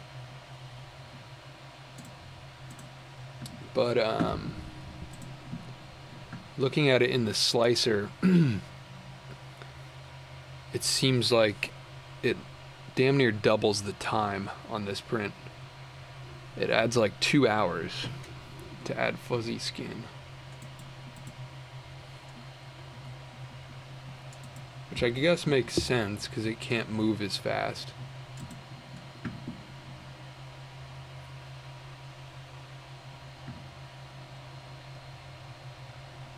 I'd show it to you on the screen, but I don't want to screw up the time lapse.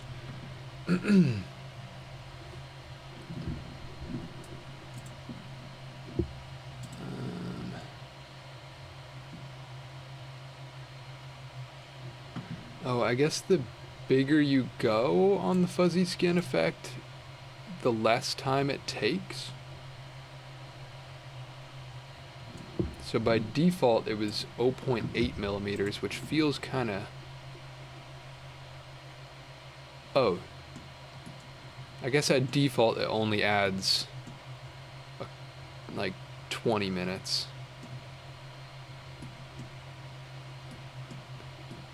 It just looks kind of dramatic. Oh, the fuzzy skin is an extra wall. It's not changing the...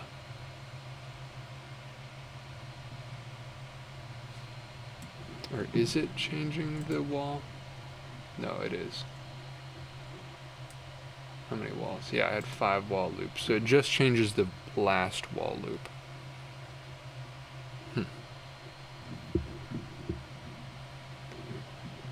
I'm going to try that on the next one, I think. 0.8 millimeters looks like really like a lot of the effect. But at default 0.8, the whole print time is 2 hours 43. And it's 2 hours 35 without it. So it actually doesn't add that much. What I was looking at where it brought it up to 4 hours was at like 0.2.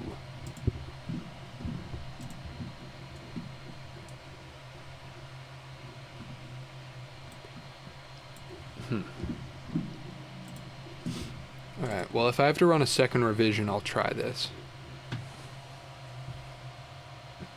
I might try it regardless, actually. But I'll let this one finish for sure. It looks good. I just think the fuzzy skin prints look way cooler. And in theory, it adds more grip, too.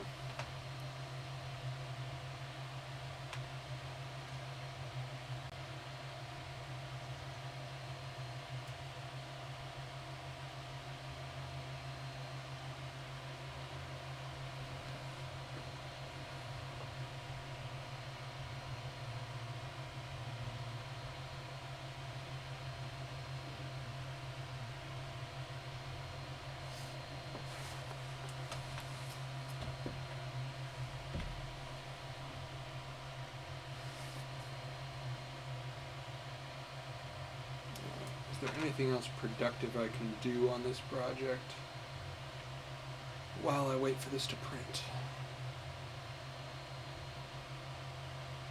I don't think so.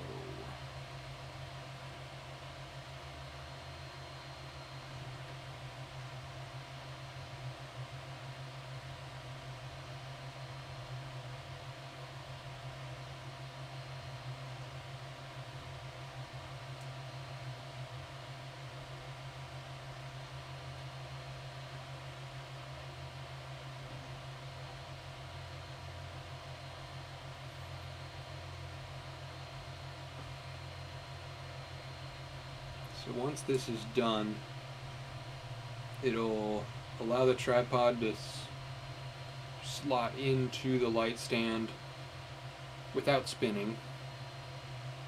It won't actually lock the tripod in. I might want a mechanism for that.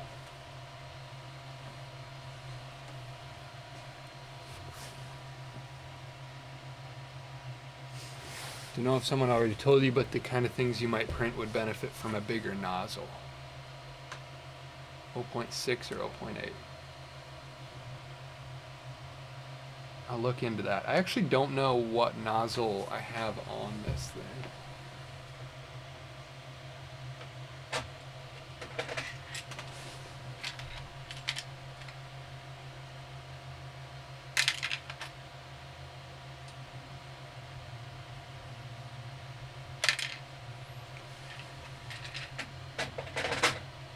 I would assume it's the default, but it has been modded, so I'm not certain.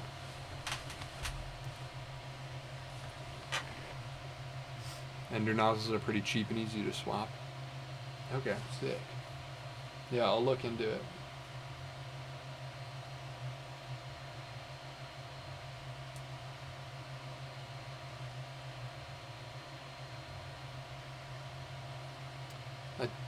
Default's 0.4. Oh yeah.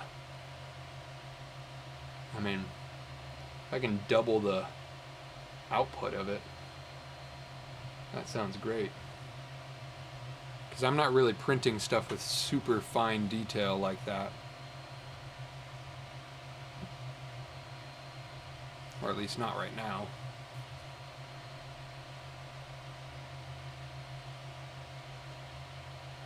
Eventually I might do some miniature making kind of stuff where the detail does matter, but right now it's just about laying down material and having it be sturdy.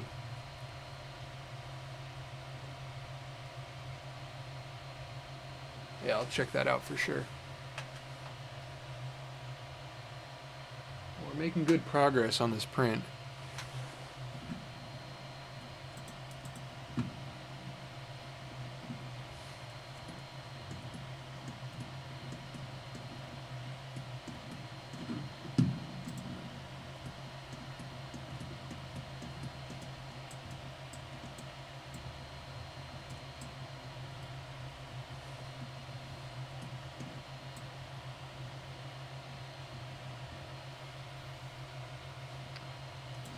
I think we should be running into the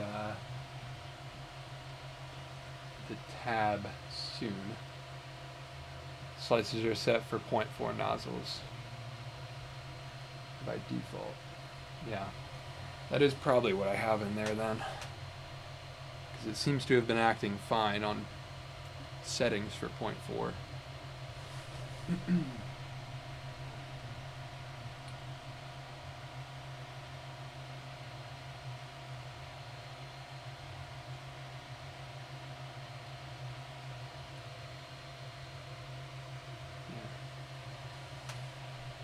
Alright, well, we'll see what happens when it hits the notch here in a minute.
See,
it's made it to the tab.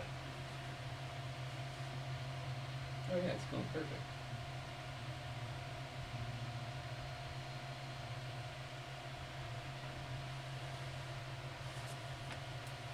Perfect.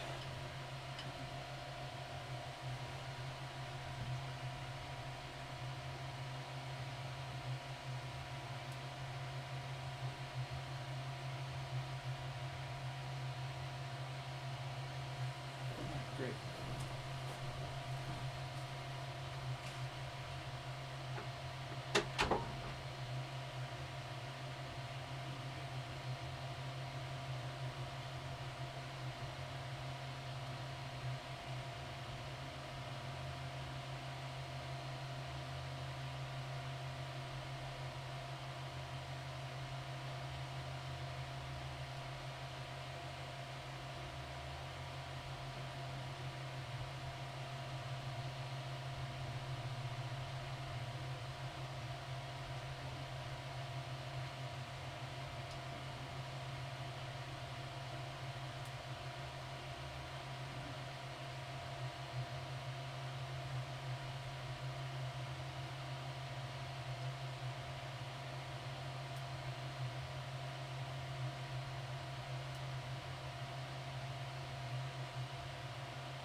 Nice.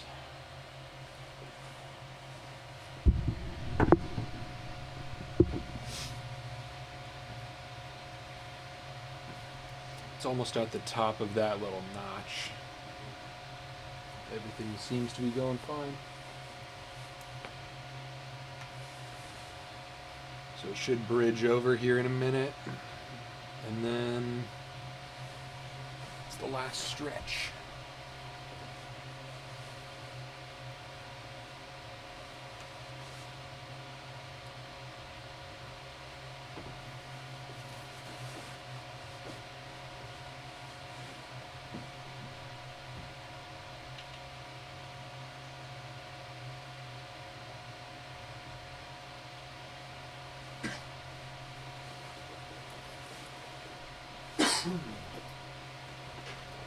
I think the time estimate was wrong.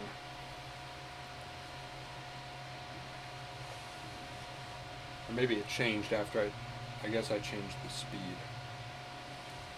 It says it has 53 minutes. Let's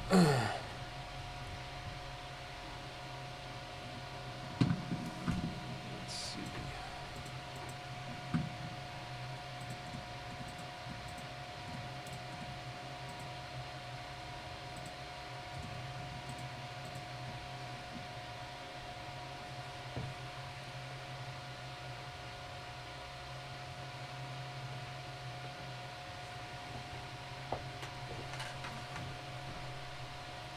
Record loud stream.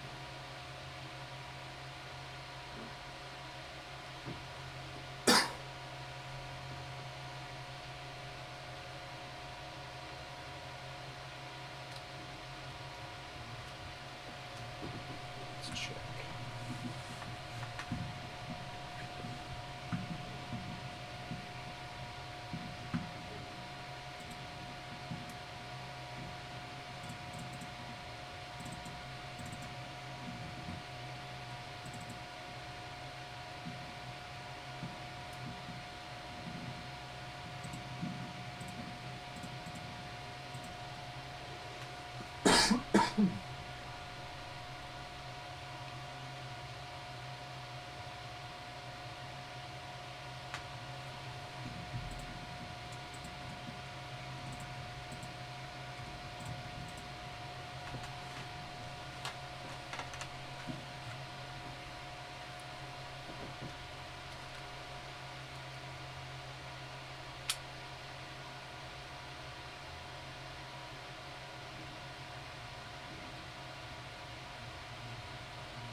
Okay. So now I can record. I think.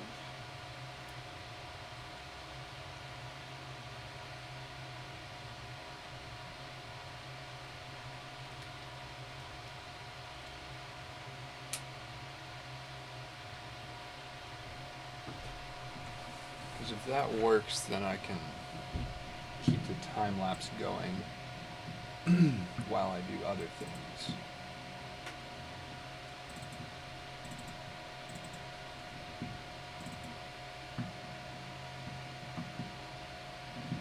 Yeah, that works. Cool.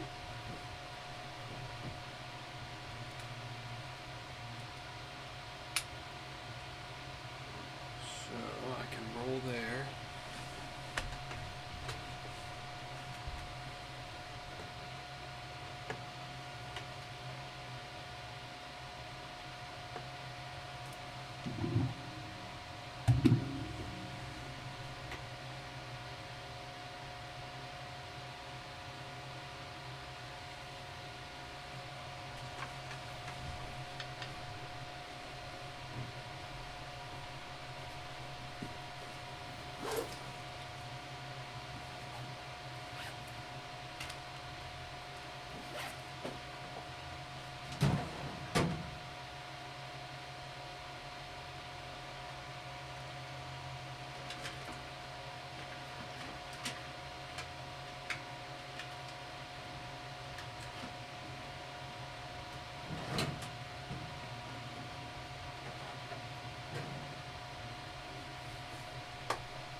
If there was an audio spike there, sorry about that. I'm trying to set things up so that I can edit on stream while I wait for this print to finish. Let's see, I don't know if this worked.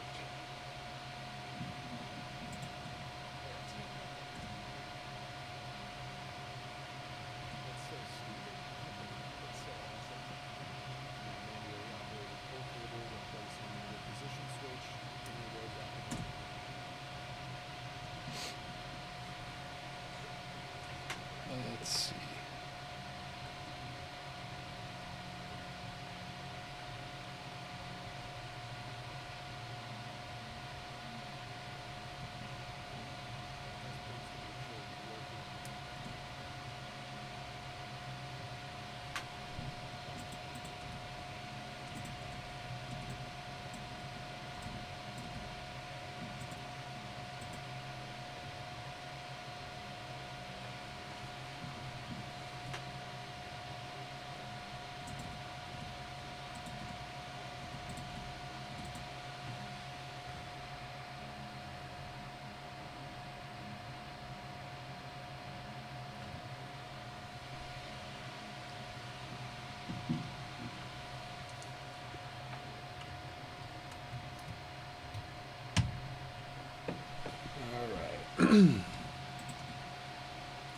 Let's test this. So if I do that, now we have DaVinci on screen. And then if I hit this knob, your small workspace, and all of these things significantly cut down into my working room. My second issue is then when So now the stream should be able to hear the editing software. you want to shorten one of these things, it's a bunch of clamps that you have to undo. How are the levels there? Let's see. It's a bunch of clamps that you have to undo. How are the levels there? Let's see. It's a bunch of clamps that you have. Oh, there's an echo from that. That works though. I think that works perfectly fine. Sick. I always wanted to test that, because that means I can do behind the scenes editing streams if I want.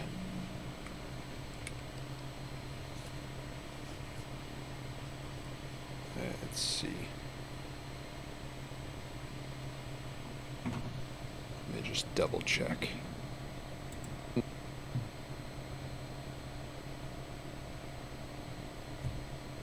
My first major problem is footprint. The taller you go. Okay.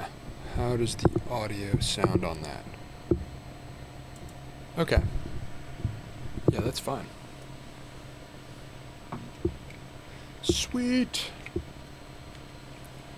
I can do editing streams.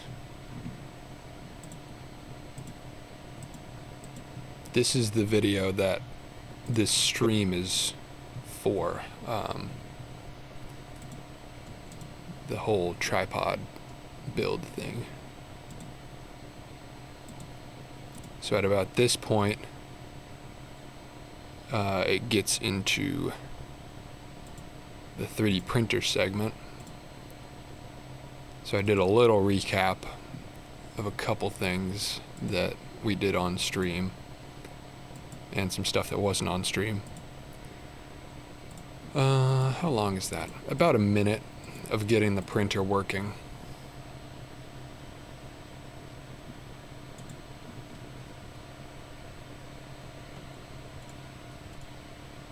So now, as soon as I'm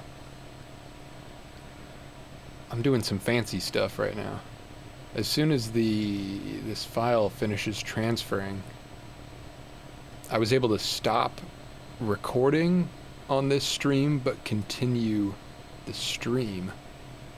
So I'll actually be able to edit from this stream while the stream is still going.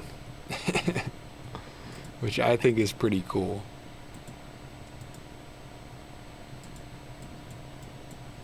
And I've never been able to show like my editing process before because streaming from the same computer, it doesn't work. But with this setup, because the stream is actually run on the other computer, it does work. Oh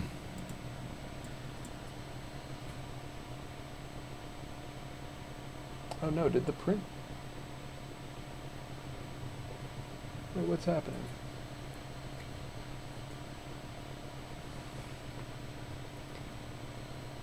Damn, I waited to do this until I was sure the print was fine. But it kind of looks like the print's failing now. What's going on? Oh, it's separating. Hold on, let me pause it. Oh, that sucks.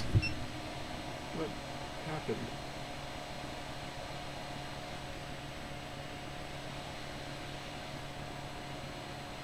Is this savable? Let's see.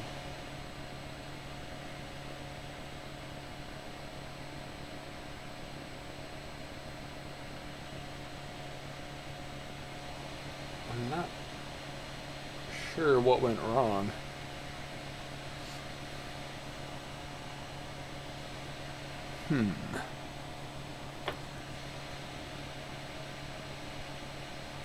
Well, I got far enough for the little lever to finish, and it seems like that worked really well. But there's some separation here. I'd change the camera angle, but I want to keep the... If I restart this print, or if I keep it going, I want the time lapse to continue. What on earth happened? So there's just like a line here where the layer didn't stick. But on this side it's totally fine.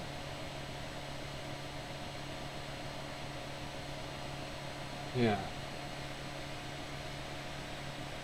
I don't know what happened.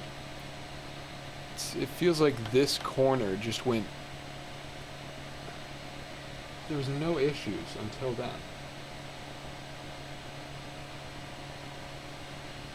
Oh. My filament caught a snag. That's what happened. Hold on.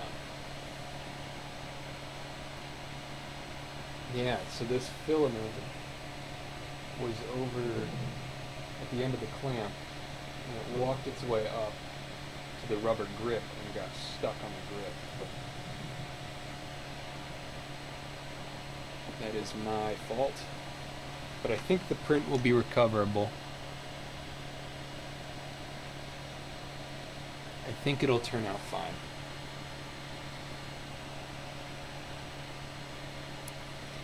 That just might be kind of a weak spot there. Whoopsie.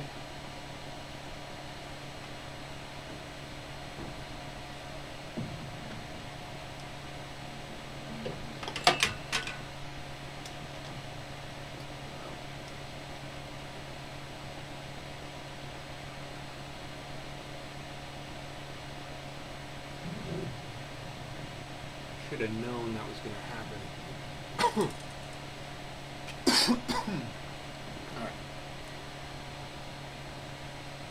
I am just going to... Oh, that makes sense why it's this side then that failed, because that's the farthest side from the filament, so when it pulled over it was lagging. I'm just going to trim some of that junk out and let it keep going.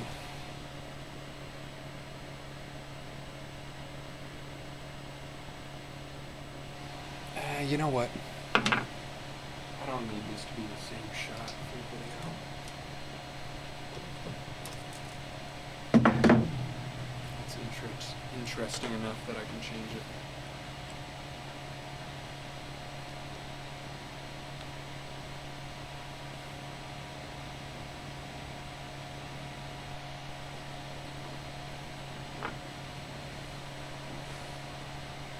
So it started to separate over here, and it's dragging on that center wall.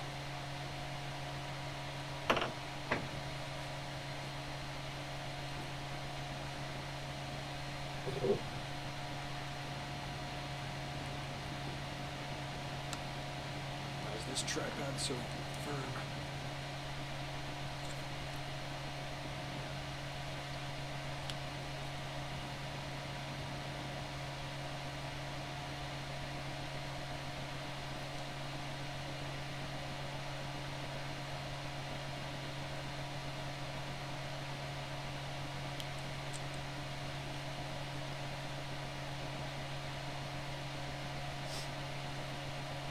And that happened because my filament was down here, but it slowly walked its way up the clamp and got caught on that rubber grip. So I'm gonna fix that temporarily by just adding another clamp as a stop. So that way when it gets to here, it doesn't get caught up.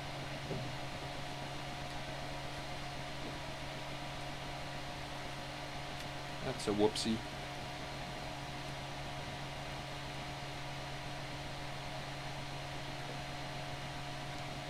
Alright. Let's see if it can recover from that.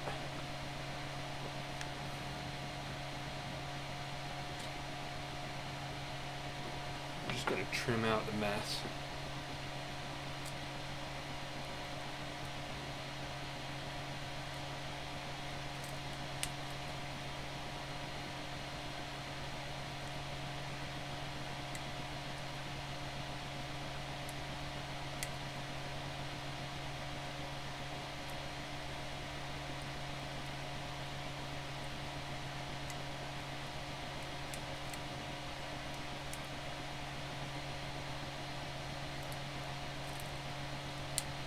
Must have happened while I was in here.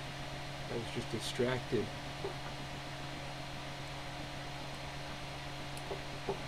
What up? Still streaming? Yeah.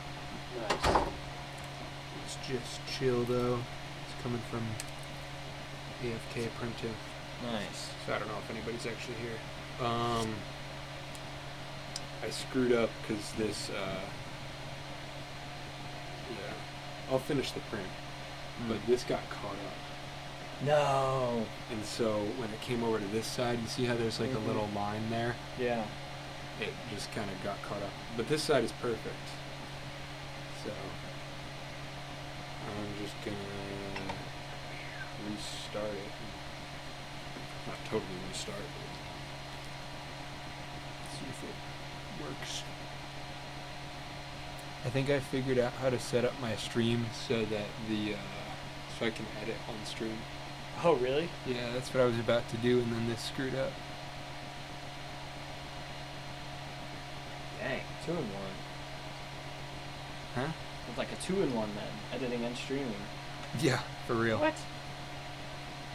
And actually, what I'm editing is I was able to stop the recording here while it was live, and so I'm transferring that footage right now, so I can edit the stream while I'm on the stream. Huh. Which is kind of ridiculous. But yeah, it's done. I think that's pretty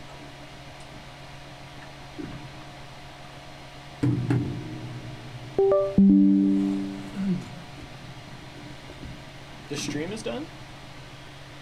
cool. No. Oh, I was like, what? It's live right now. There's 5 people in here, but I don't know if they're going to actually How long have you been going? 4 hours 20. But the last two, it took me an hour 40 to model the part, and then the last 2 hours have been I gotta steal your card from you tomorrow and tonight. That you my shot what? Oh yeah, yeah. yesterday, but I'm not gonna do that until after dinner. So you're Word. good. I don't do it right now. I was Word. gonna check out the stream.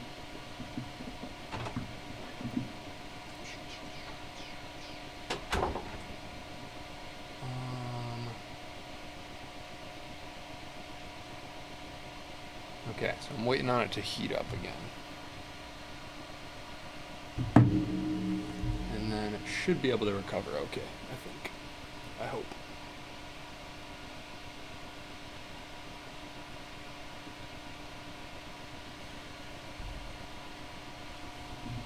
But we'll see. In any case, that footage is done transferring. So I can potentially do some editing.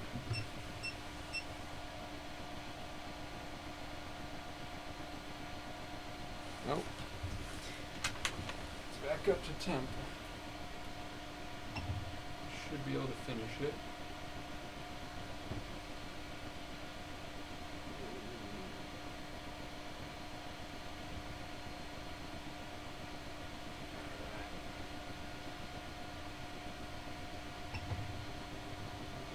There we go.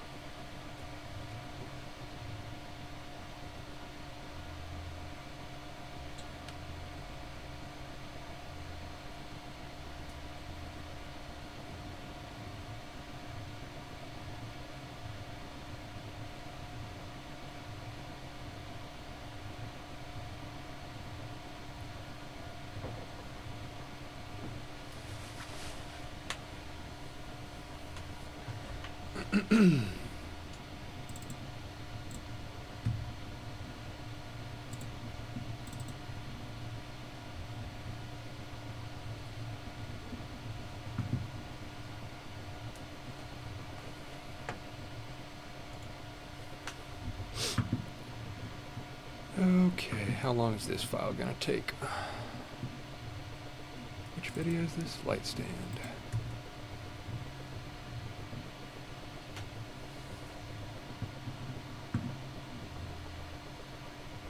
Two minutes, sweet. And then we can edit the stream. I've been editing this video as I go along. Usually I edit in one big chunk when it's done.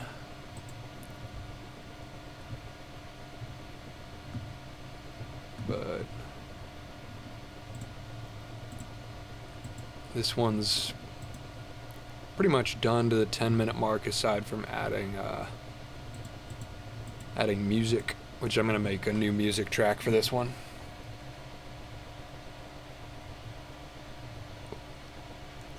Let's see if the print is working. Is it recovering all right? Yeah.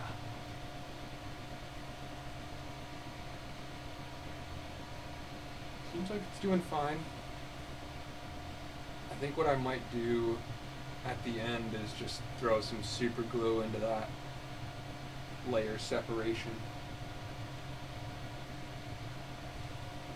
Or like smash some JB Weld in there or something.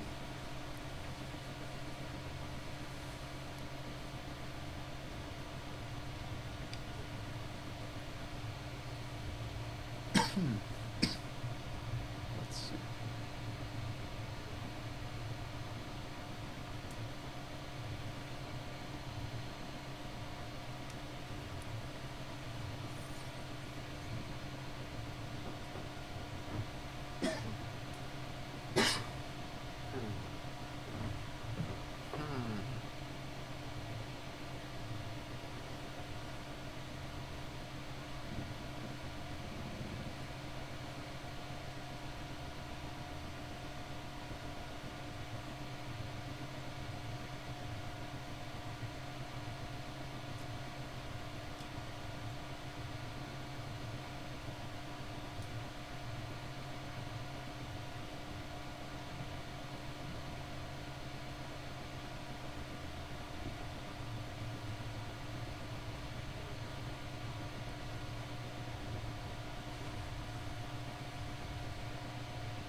Inner wall is fine, outer wall is fine. I'm sure it'll level itself back in. Or actually, it's pretty level right now, honestly. Yeah.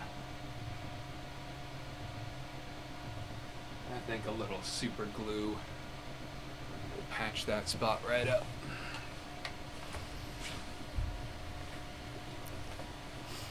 If this one is even the final version at all. Pretty good chance it's not, if any measurements were wrong.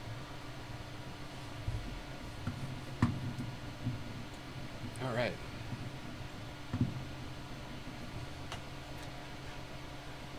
Let's do some editing.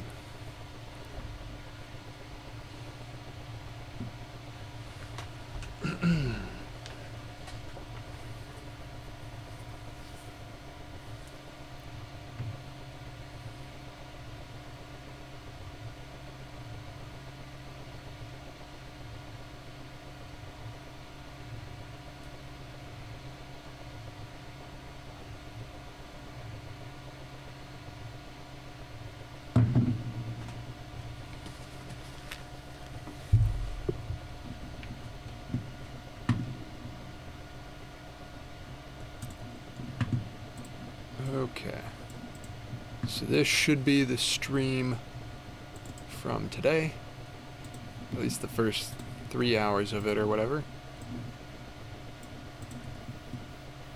Let's see if the audio worked.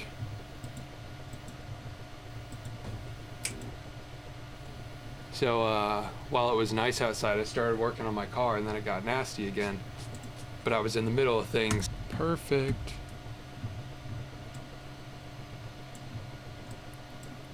What's this voice? Was up and running. I did a couple test prints to make sure it was working and then hopped into 3D modeling my tripod design. Finish it up. That's us right now. Holy cow. I should maybe ping the Discord that I'm back and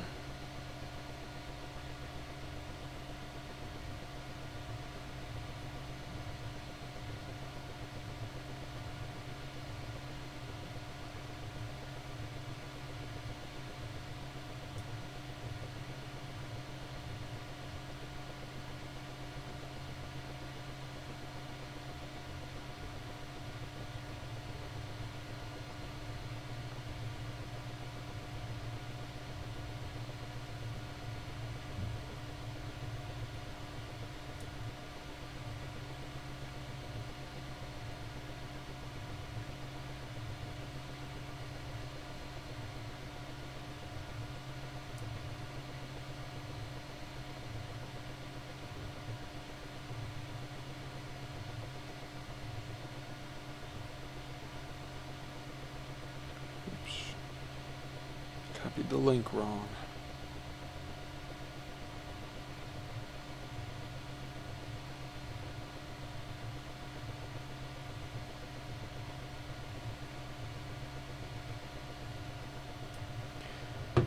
Alright, so where are we with Prints this to make video? sure it was working, and then hopped into 3D modeling my tripod design. To finish it up. So I don't want this segment to be too long. It should just go straight into modeling. Too long. Let's go 50.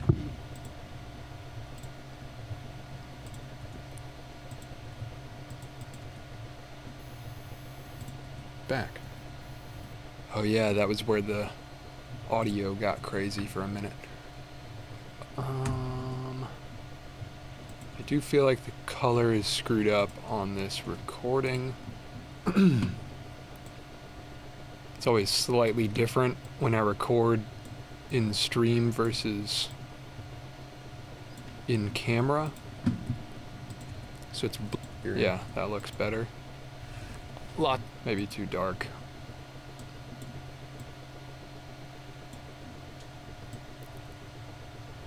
Yeah, nice. So I had to fit. Oh geez, you can. I think it was fairly different. So I need. Actually, the voiceover carries over under this. Hopped into 3D modeling my tripod design. So I don't need any audio. I don't need a good clip of me like introducing it. I just need video. Just to the peg. Maybe that extrusion. Talking about, and I want this. That's what I'm. Just clone that. Get. I just need one interesting looking shot. I'm gonna go like 50 millimeters.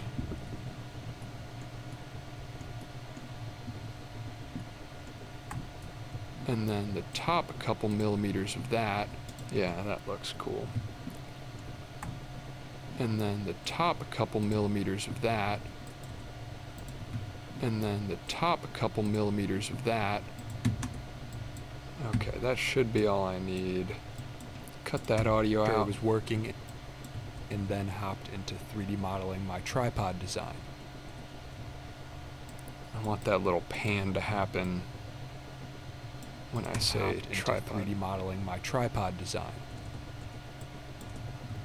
And then we can use dialogue. And then I think there's a rotate function somewhere where I can just I guess I can make one of them.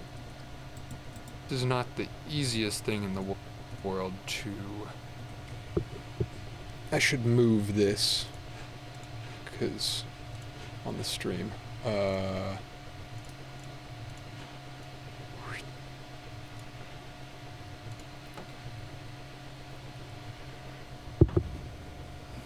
What's up, Lomius? It was to 3D modeling my tripod design. We are just editing, doing some fancy stuff. I'm editing footage from this stream on the stream. And then hopped into 3D modeling my tripod design. Streamception will have the notches cut out of them. Of that. Pop a couple millimeters of that. Will. I guess I can make one of them. It's very easy in editing to use way too much. Like for this segment of 3D modeling the thing, I totally could like chop minimally and make that like 6 minutes, you know? But I try not to, because it's just not the main content of the video. At some point, audio is fun on the stream. We do feel the streamception. is it should be just the editing and then me, but I do, yeah, it is two of me, isn't it? There's not any other echoes there, are there? I should actually check to make sure. And you got 3D printer noise in the background. So and then I think there's a rotate function somewhere where I can just clone.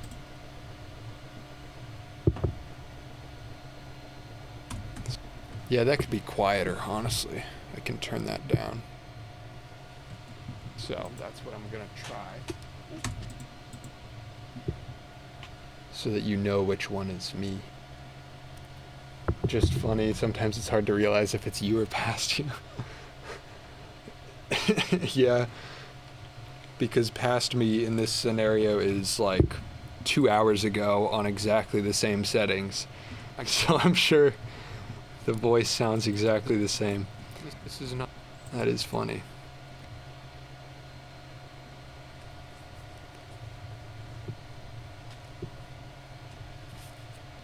Yeah, true. Okay. Prints to make to 3D modeling my tripod design. So I'm just looking for one good line of exposition. Just like the meat and potatoes. It's gonna go. It'll be the notch constraint. It'll be 9. Big constraints, no.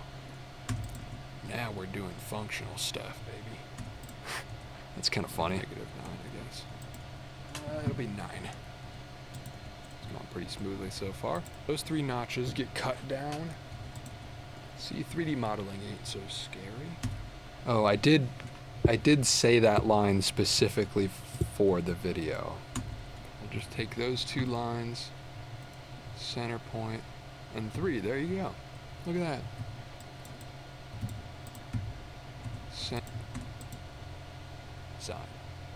Center point, and 3. There you go. Need more. We'll just take those 2 lines. Is there a good line where I say something about? There's a way to clone about the notches. That'll be the notch that gets cut out. Constraint. 5 point. That'll be the notch that gets cut out. Okay. We'll just take those 2 lines, center point, and 3. There you go. It's that good. 3D modeling my tripod design. That'll be the notch that gets cut. I kind of want to J-cut that. That'll be the notch that gets cut out.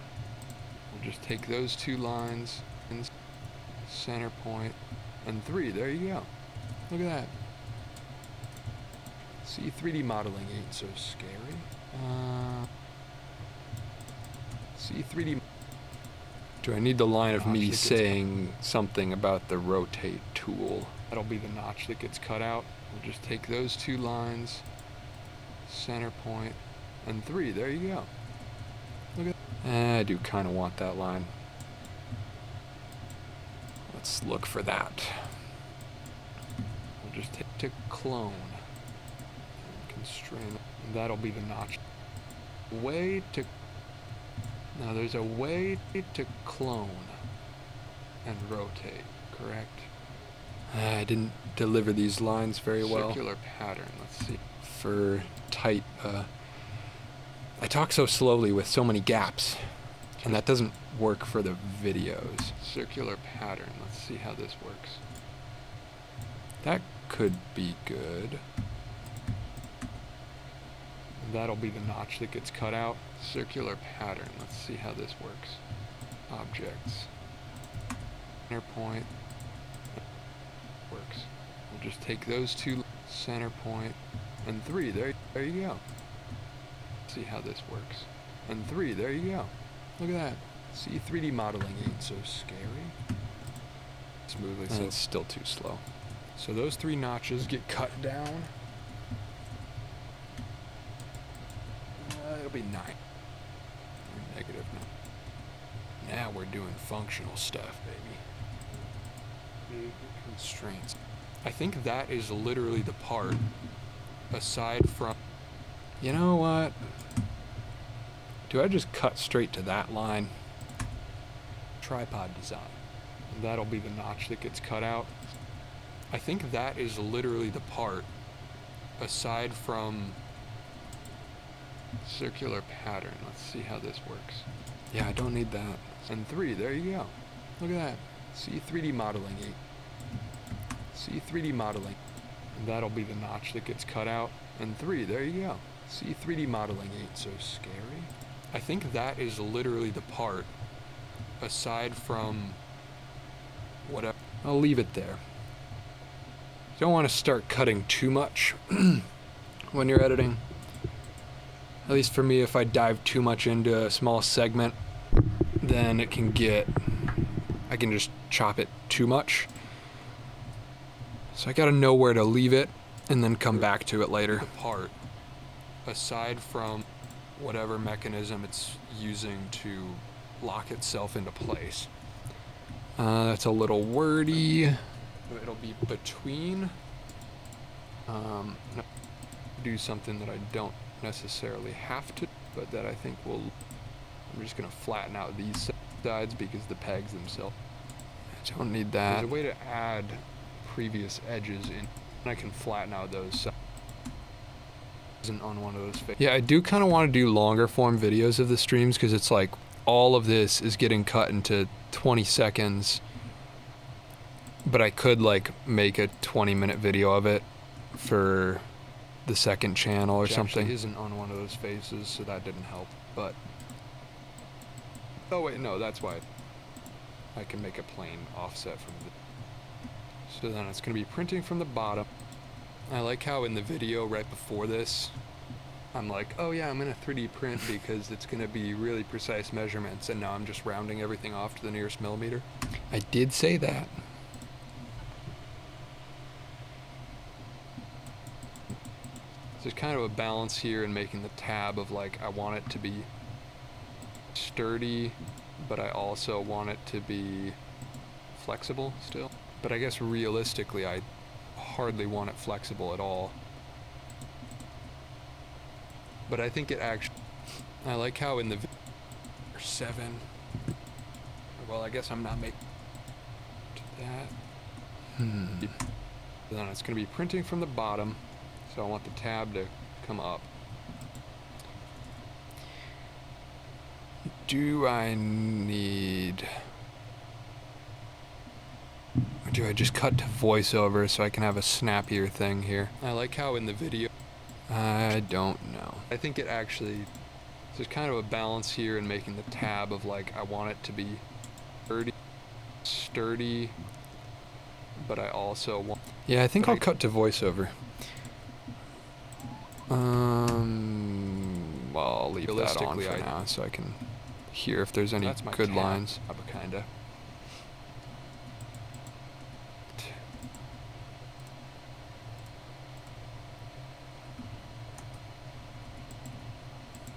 Yeah, I think that's what I want there. Alright. Then I can offset. Oh yeah, beautiful.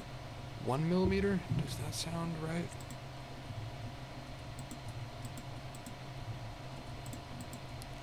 I just want a couple good clips of this so that I can do voiceover over it. And then where's the extrusion?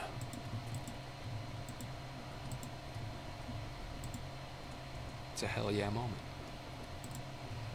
Oh, spray. Okay, it's in channel point things on Twitch. Can make it so like if you get 1,000 channel points, you. That's a weird angle, but I'll take it. I guess. Nah, I can cut further forward.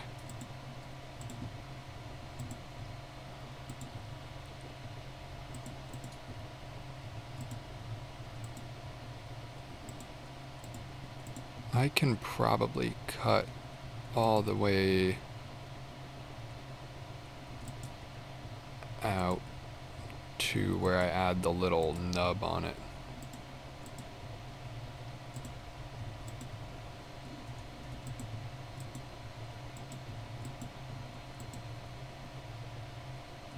Before that, when did I do that?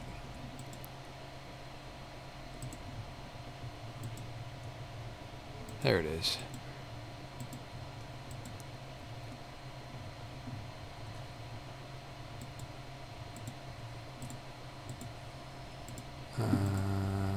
Yeah.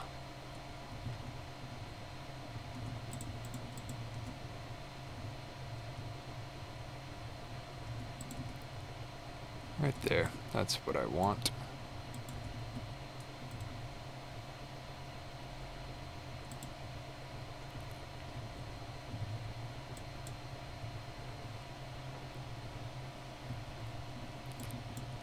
Basically that clip.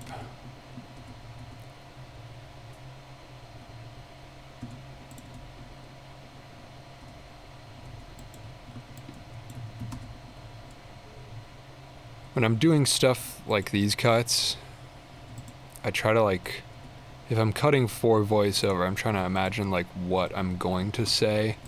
Sometimes I actually record the voiceover first and then cut to it. Cut to that pace. But here I probably know what I'm going to say, so I'm just grabbing the clips. Basically the line here is going to be, then I also added a tab to keep the then I also added a tab to keep the adapter or whatever I'm calling it within the video. I added a tab to keep it in place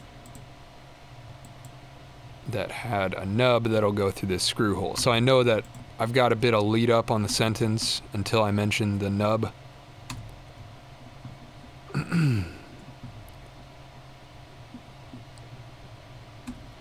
that's where it cuts to that. And it might cut to a B-roll of the tripod itself to show what that's going to slot into. And then from there, I don't think there's anything else important. Oh.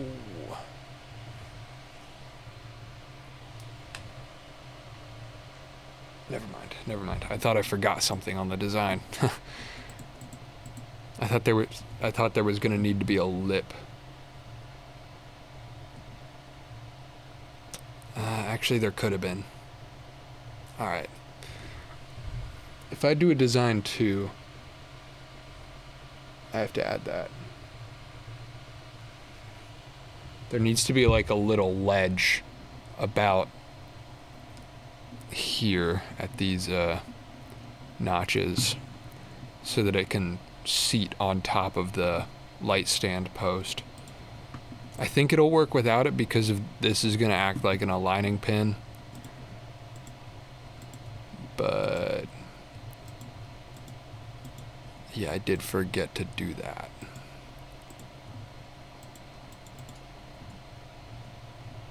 We'll probably get a V2 anyway because this print may be rough. Let's check in on the print actually while we're at it. Oh, it's getting to the notches. The notches are there.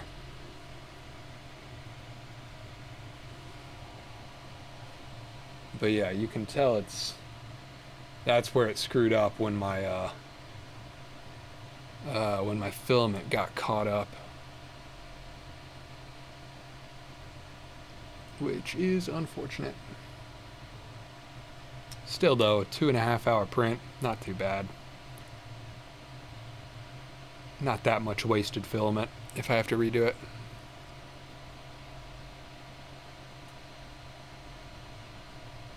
I am glad though that happened just by chance on the opposite side from the pin, from the little, yeah, I guess pin is what you would call it. Because if that happened on top of the arch cutout, that would have been rough.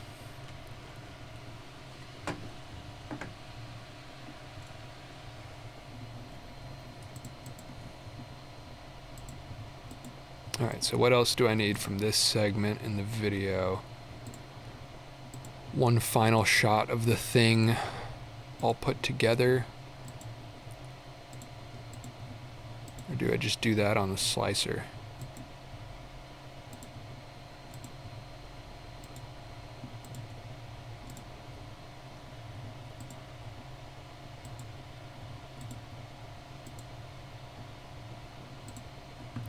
I think I maybe just cut to the slicer.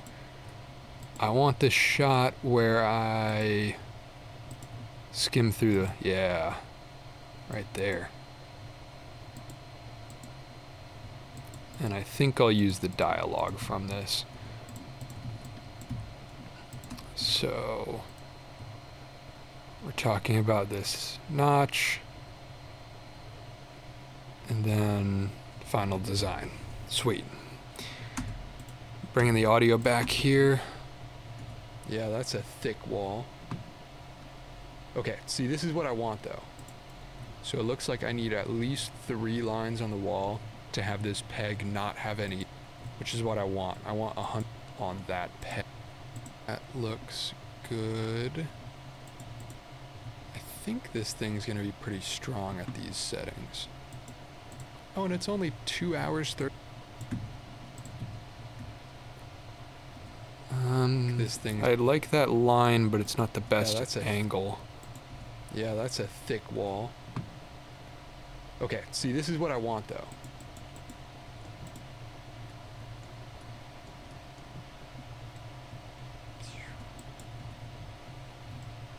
I want like that clip. Whoa. This thing's gonna be... Can I just splice the freaking audio? I think that's probably what I want to do. How did these get unlinked?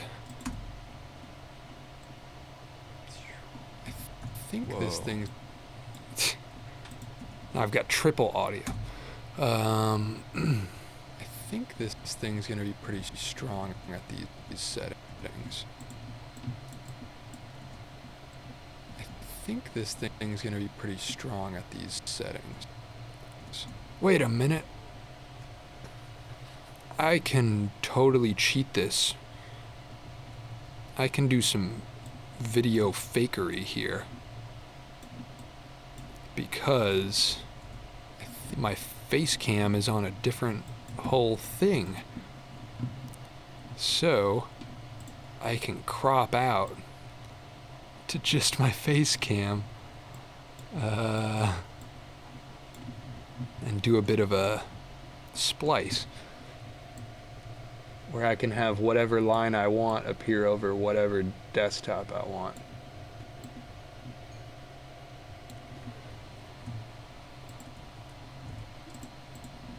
So then I can mute this audio entirely and get this. I think this thing's gonna be pretty strong at these settings. Yeah. Yeah. Oh, that's huge. I think this thing's gonna be pretty strong at these settings. Sick.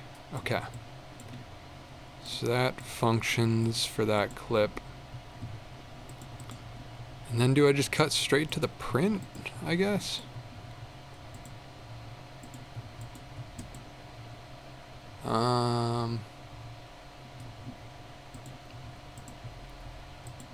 Yeah, I think I do. There's a line in here somewhere that I would maybe want to use where I talk about experimenting with better infill. But within the context of this video, it's not like it's a 3D printer video. It's a video about the light stand, so I don't think I'm going to include because I've already put in a little bit of 3D printer debugging into this video. So I don't want it to become like just a 3D printer video. I'll wait for this first layer to clear. Skipping over here. I just want to see how that corner gets locked in. Oh yeah, because I have it doing 5 layers on the bottom. What did I set my... I don't think I'd want to go any lower on the bottom. This material... I've messed with my settings enough.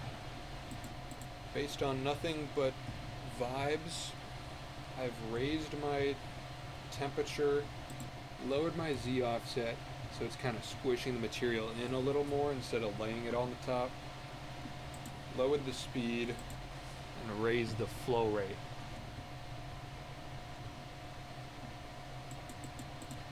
Based on nothing but vibes, I've raised my temperature, lowered the speed, and raised the flow rate. Is that important to the video? I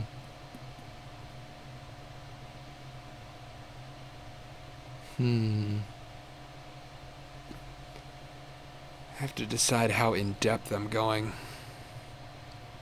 The whole 3D printer thing. So before this in the video, I mentioned figuring out some of the issues.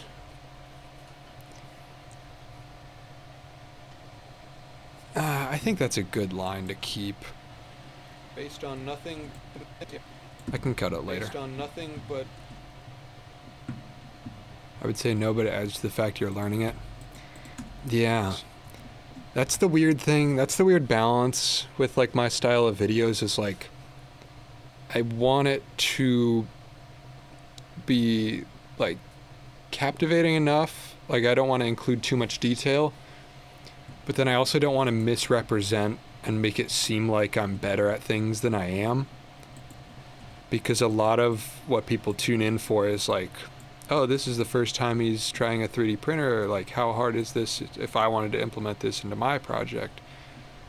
So it's like a balance, but I can always cut it later. Based on nothing but vibes, I've raised my temperature, lowered the speed, and raised the flow rate. In another way though, I haven't mentioned any of those things in this video. And at this point it's already been on the 3D printer for like 2 minutes. What have I been going? An hour 40? It only took 90 minutes to... I think we're gonna go time-lapse mode for a second here. My roommate just gonna say what's up to you. Stick around if you want. So maybe I'll leave the stream going for long enough. But if you don't stick around for it, back in later. Yeah, we could maybe just cut straight to the time lapse at this point. Along at these settings. So we'll fade that in from under. But I'm gonna step out for a second.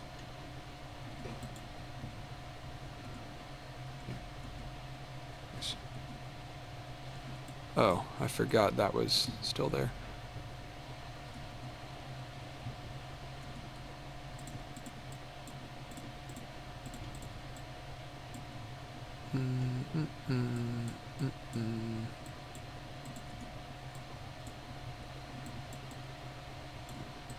Settings.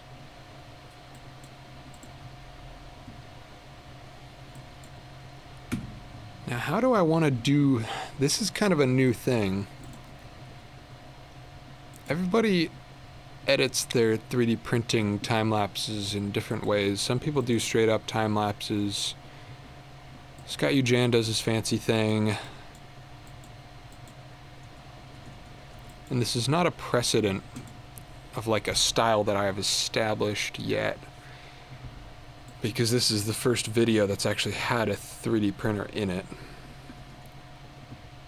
So how do I want to deal with this?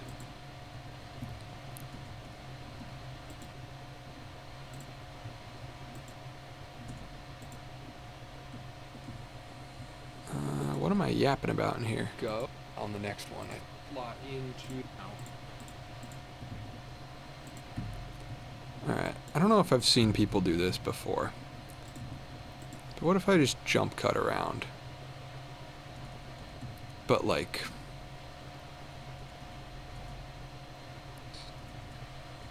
jump cut in a way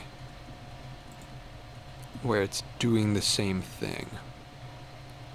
So it's running infill there. So it's like there.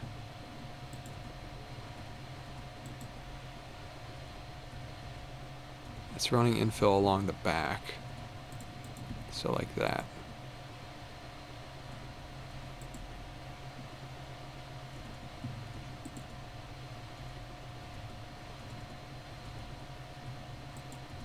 Get it on the outer wall. That's kind of what I was thinking, because the infill, it's more jittery. I think if I just look for the part where it hits the outer wall back there, that'll show the most of the print.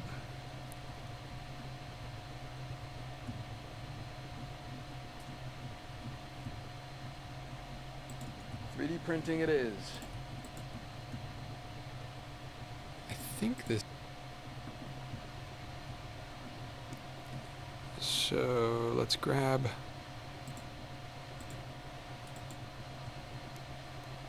Yeah, right there. Fade in that audio.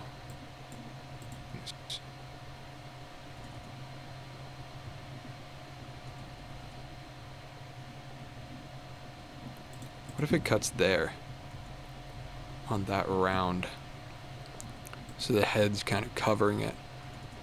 I'm just kind of looking for a cool effect here. I'm also not opposed to just not having the time lapse at all. Yeah, I think that could be cool if it lines up right.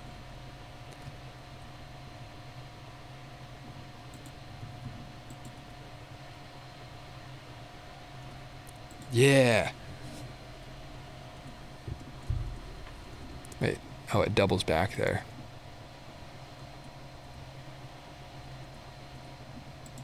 I guess that's the seam.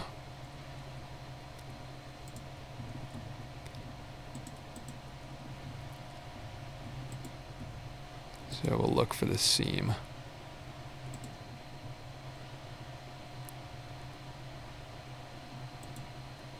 Alright, so it doubles back there.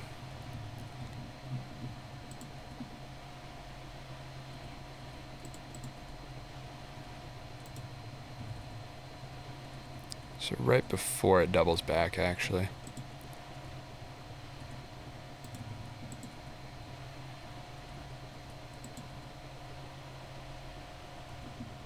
That's not enough of a jump. Let's go further. So here it jumps from there to there. That's a significant jump. Maybe here-ish. That should be outer wall. Boop.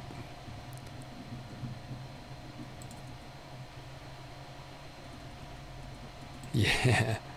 I think that's kind of smooth. I don't know.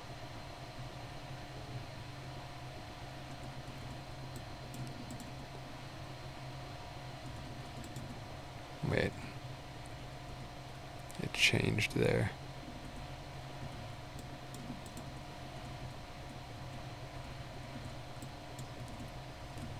Okay. So it's coming around the front there, and then front.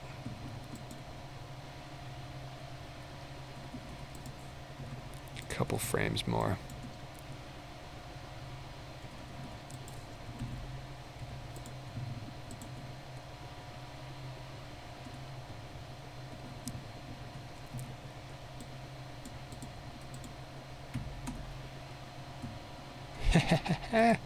I think that's pretty cool looking. I don't know if I'll keep it. Depends on if I have anything to say in voiceover there, but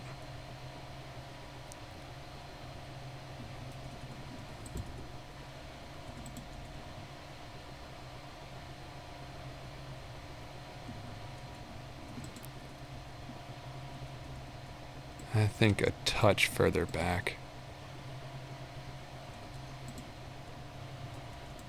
And then what I'm going to do is copy this so I can get the timing exactly the same on the next cut. So it's coming around the back. Now let's try to jump it another ½ inch or so. Maybe to like up here. I only have so much before I stopped it because this was like 30 minutes ago at this point. Alright, right there. It's coming around to the back.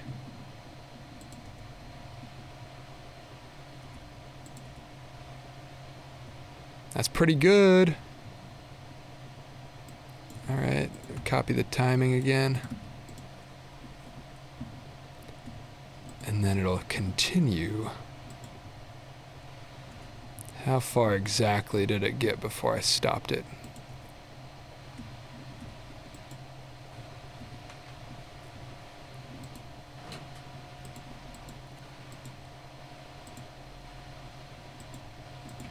Alright, it's doing infill, outer,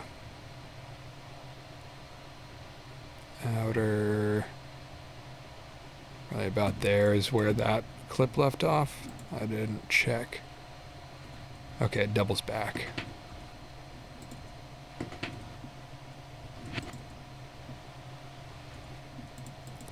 Feels like it was going faster on that layer.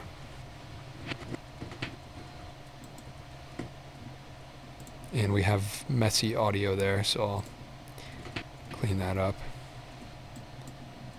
Oops.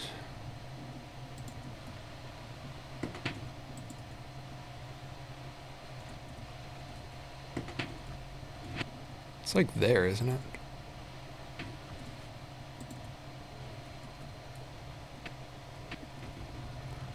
It's further.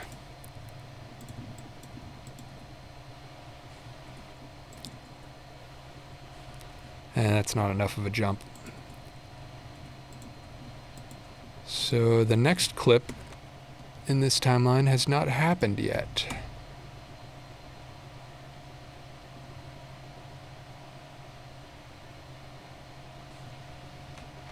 You get the idea, though.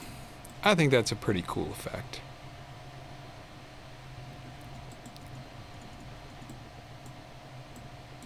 Could even bring it back a little to get the timing better.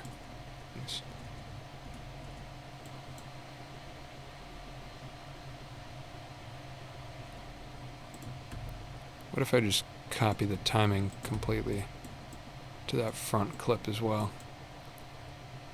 Is that too close?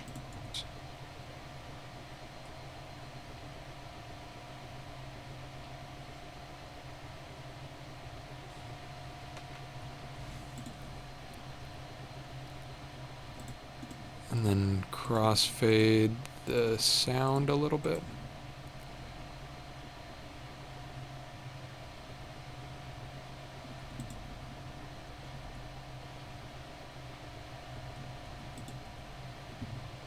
Nice. And I could, to sell this effect a little more, I think Scott does this as well, is just put a slow zoom on it.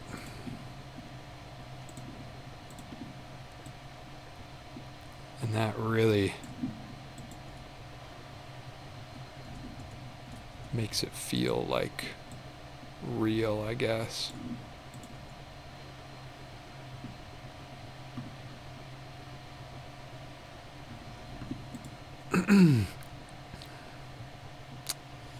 Actually, I might just keep the audio from one of them so there's no audio jumps.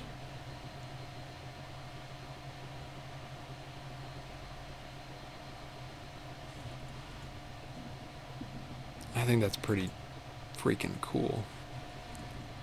And I don't need these settings.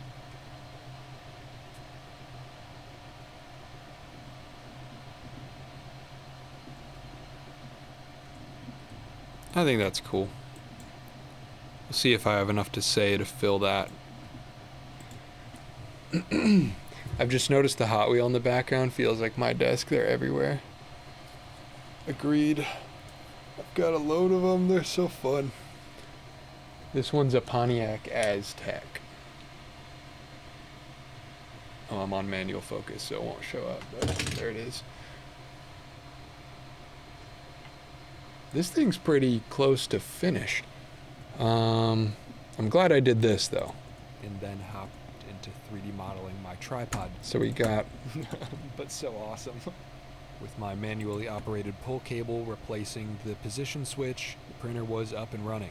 I did a couple test prints to make sure it was working and then hopped into 3D modeling my tripod design. And that'll be the notch that gets cut out. And 3, there you go. See, 3D modeling ain't so scary. I think that is literally the part. Then voiceover here, talking about the notch, adding the notch. Yap, yap, yap, yap, yap, yap, yap, yap, yap. This guy yaps. I think this thing's gonna be pretty strong at these settings. And then yap, yap, yap, yap, yap, yap. Oh my goodness, voiceover. Yay, wow, what a cool effect. I'm like Scott Eugen, wow. I'm so cool, except I'm broke. And I don't have a bamboo. Or whatever he uses. Sick. That's... let's go full screen again. How much did I cover there? About 30 seconds. I was pretty much on the money. I said this whole stream is going to be 30 seconds of footage, and it was about 30 seconds of footage. But I guess we'll get the test as well as soon as this thing pops off the printer. Printer says 3 minutes remaining.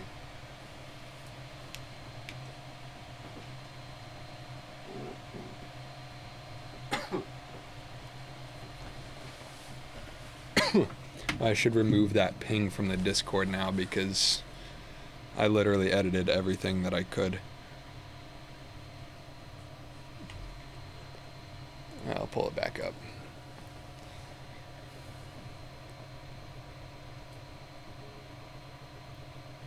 Delete. That lasted 40 minutes. That was quicker than I thought, honestly. I thought it was going to take a while to cut through all that. And I think edit in part looks promising. Thank you. I agree. I think the part's going to turn out well. Yeah, those layer lines there are kind of screwed. But I think it'll still be pretty strong.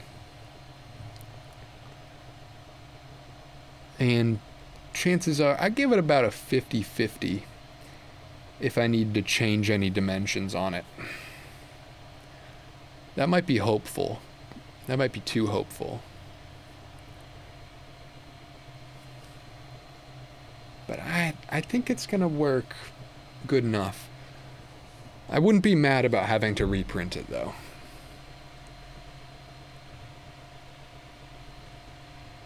Oh, it's actually putting the top on it right now.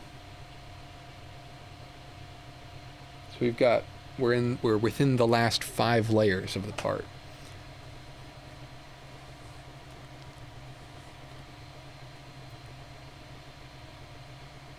That happens with the geo you had, which with the number of walls it should be fine. Yeah. I put so much walls that yeah, I agree. The reason that happened though was the filament spool got snagged, which was completely my fault.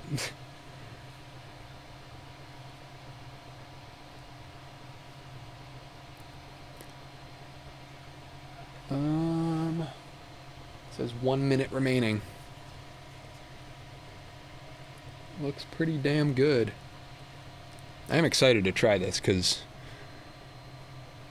the lines matches with the top of the clip thing though. The top of the clip thing. It's slightly above it.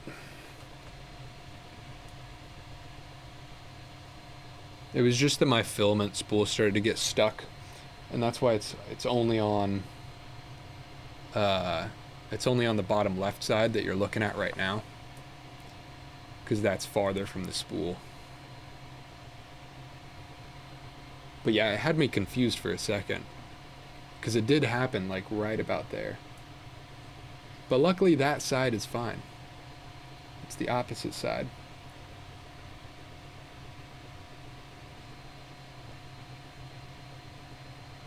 I'm also curious if the tension on that thing is going to be alright. But we are definitely on the last layer or two here.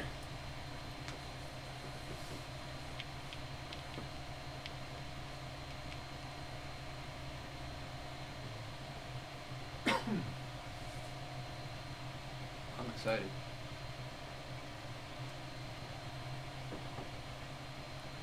The last time I printed something that I actually used was in 2021 or 2020.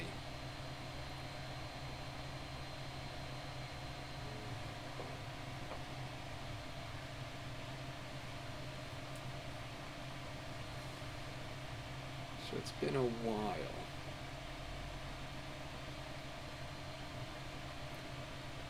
I'm really hoping it has some nice density to it.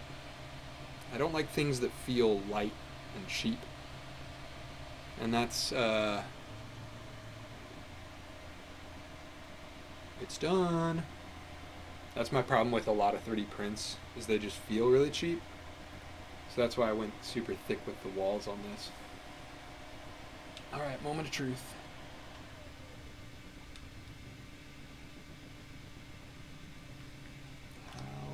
Is it gonna look?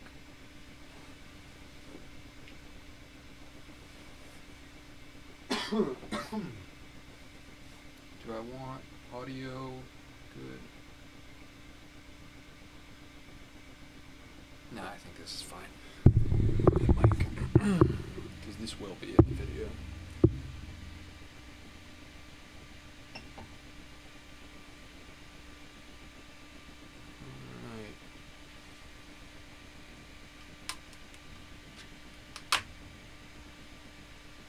Looks pretty good.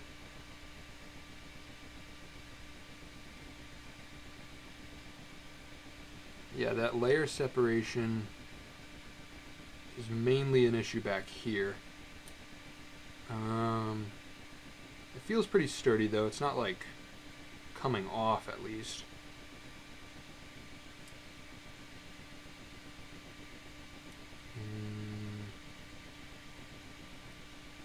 And the pin, how does the pin work? The pin is pretty firm, like I wanted it to be. Let's give it a shot. See if it works.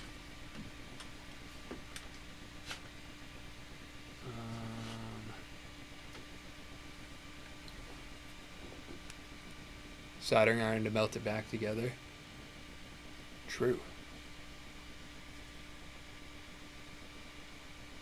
Love to print with my 1mm nozzle for that. Yeah. I do need to get a thicker nozzle. Okay. Let's see if it fits.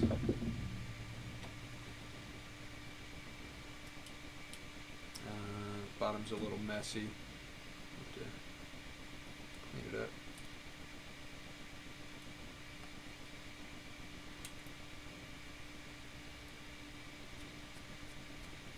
Alright, let's see.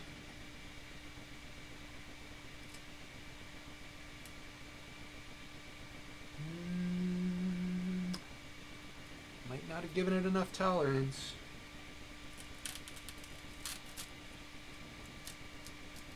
It's in, but it's splitting some of those walls.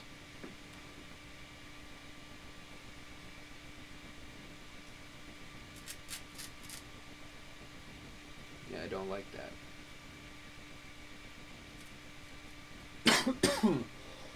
I don't think I gave it enough. I don't like those are splitting. at all. But also maybe I didn't have my settings dialed in as well towards the bottom of the print.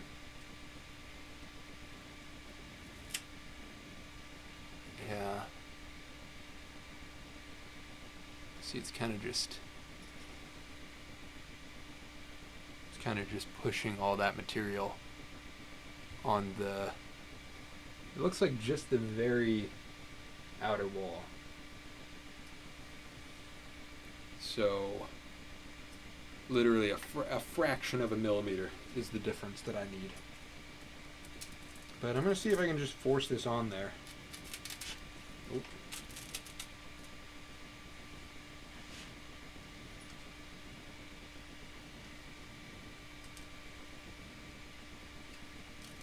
Because honestly, if this works good enough, I'm going to use this to film while I print the other one.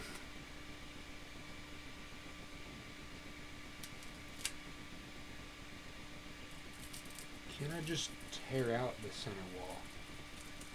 Would that work? I shouldn't be able to do that, but it's kind of, by pressing it on, I'm kind of shearing off that wall. I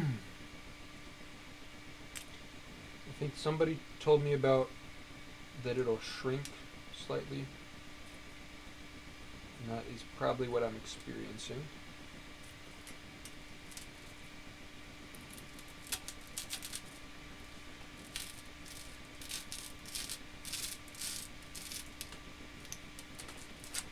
Yeah. I think I'll be able to get it to fit just by doing it like that, but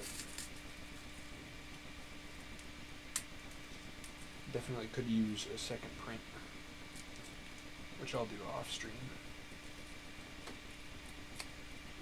I'll make the adjustments on stream though.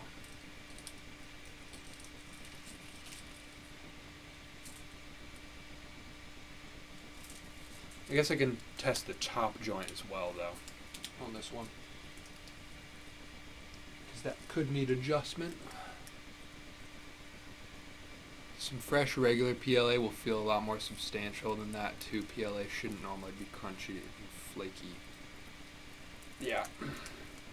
I do think I'm kind of playing on hard mode with this filament.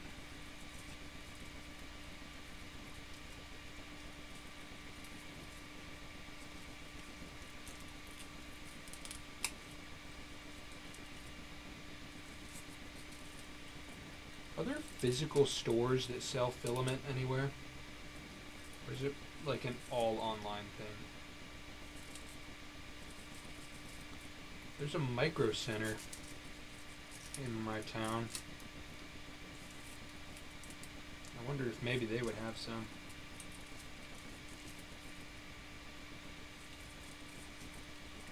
But yeah, this inner wall is just shedding off.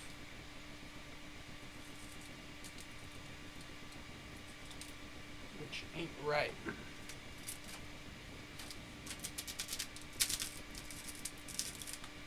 Oh. And the top split from that mistake earlier. So yeah. But it's really close.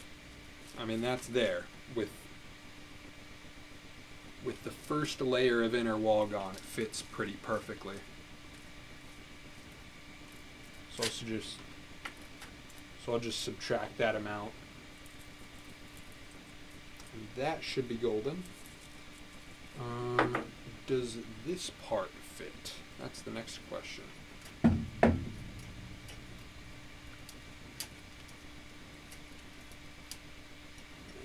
just freehand it.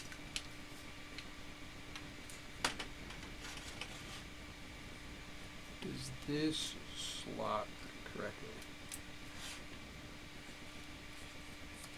Oh, gotta move the legs out of the way. Yeah. That's actually pretty damn perfect.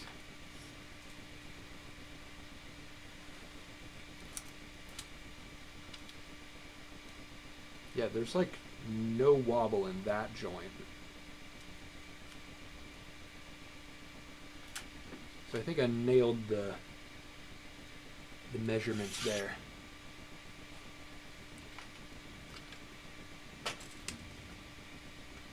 That. Yeah, that's. There's just no left to right play there at all. Sweet. Alright. So, then all I need to change is the inner wall diameter. And then I was considering adding a lip that'll catch the top of this. I kind of meant to do that. Oh, you know what? That'll be easy to do now because this won't fit. So all I have to do is when I trim out the internal dimension, I just only bring it up to this flat spot. And then these will have a ridge that catches. Sweet. Micro Center does. I feel like you might be under extruding with how easy they peel apart. That's also very possible. I changed my flow rate up quite a bit during this process. But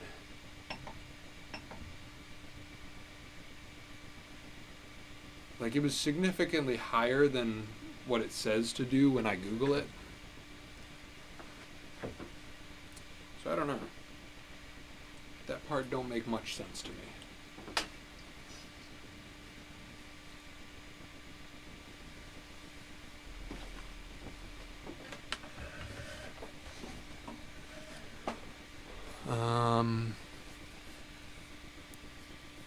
Yeah, they do fall apart too easy. So, different filament at some point would definitely be a good thing.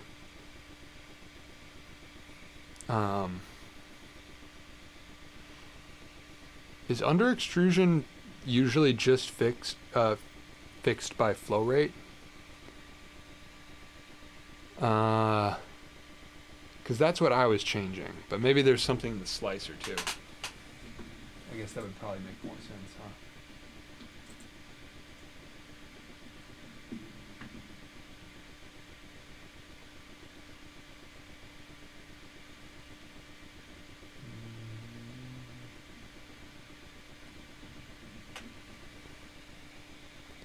Flow rate or possibly a clog. Yeah, my janky filament spool is probably not helping that issue. But yeah, I should just crank the flow rate higher, I guess. I don't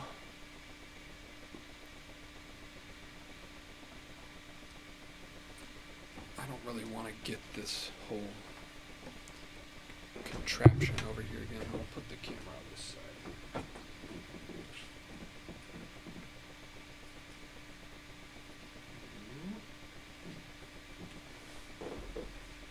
Alright. So just one or two changes and then we should be good.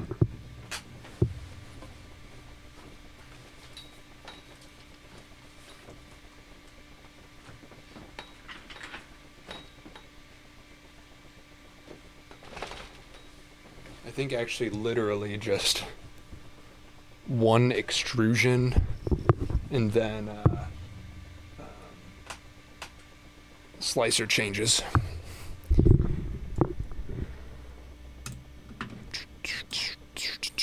Not Da Vinci, not slicer.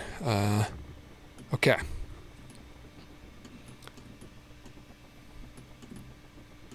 So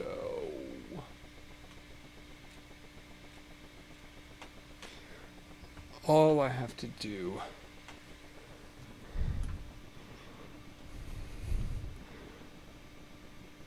what were my thicknesses of those?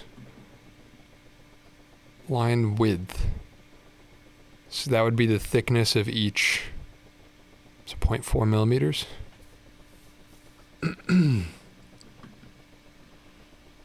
That sounds about right, I guess. So it fit perfectly without one wall. So yeah, we'll just take 0.4 millimeters off of it.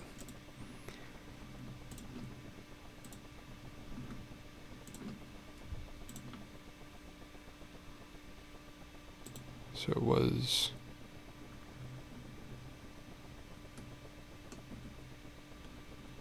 Oh.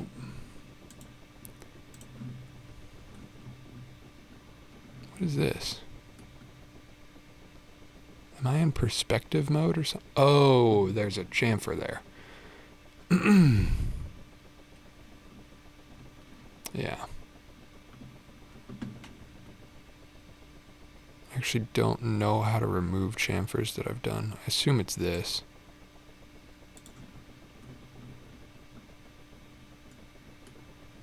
But that's only 0.1 millimeters, so it won't matter. Yeah, I can just shave the whole thing off. So it was 25.5 was the original one. Yeah. So we're adding 0.4, 25.9.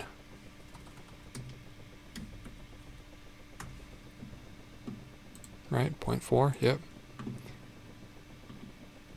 From my experience, I'd say the filament's probably your biggest obstacle right now. Good to know.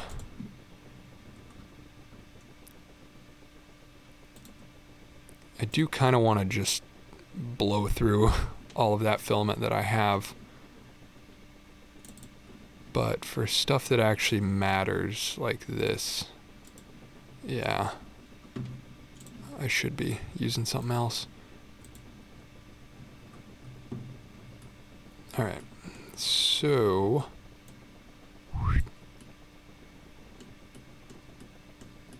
Somebody was saying extrude to face was a thing. Yeah, there we go. Beautiful. So with that chopped out, now there's just a little lip there that'll catch. I am gonna chamfer that.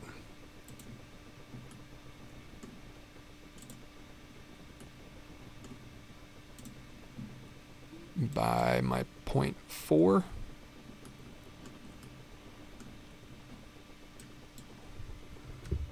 Why is 0.4 not working? Oh, because it's got to be half. Duh.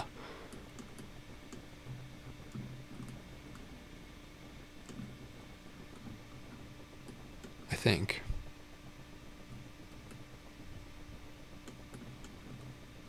I didn't do something wrong, did I? Yeah, it was 25.5. Oh, I know what I did. I added 0.4 when it was actually supposed to be 0.4 on both sides, so it's not 25.9, it's 26.3. It's diameter, not radius, silly. So can I edit this? Yeah. 0.8, because both sides. Thank you, thank you.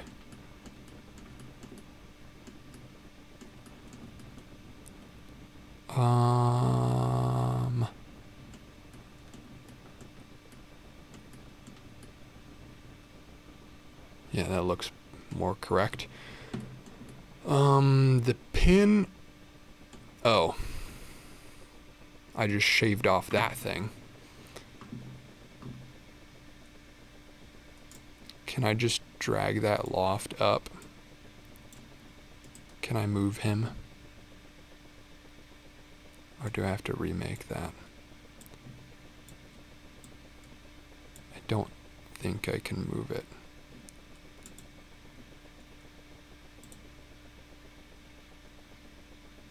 Nope. I don't think I can do that. Let's just bring the sketches back and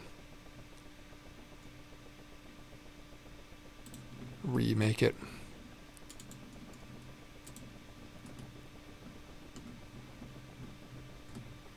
So that can come back to here. Okay, and then what am I doing? A loft from there to there, and then I think I chamfered that loft by 1 or something.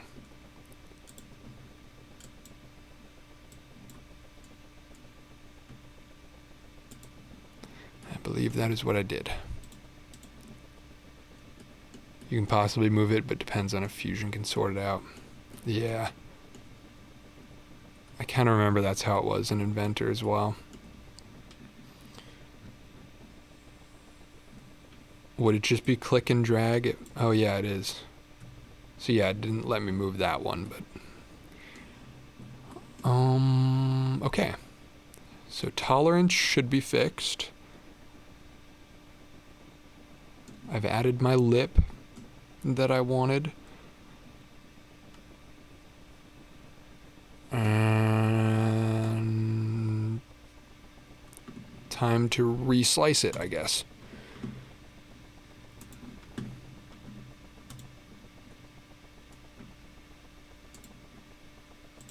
STL. What did I call this? Tripod adapter V2.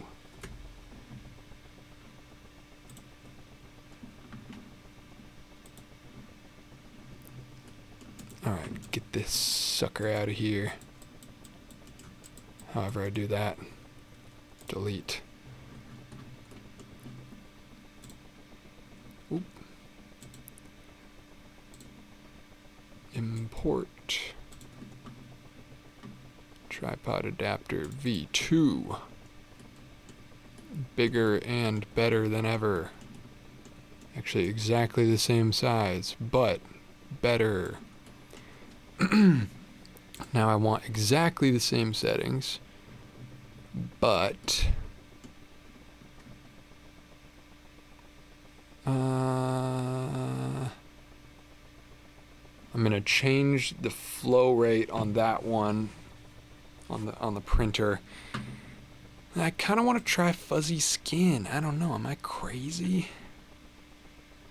I guess that could also create tolerance issues for me. Is there...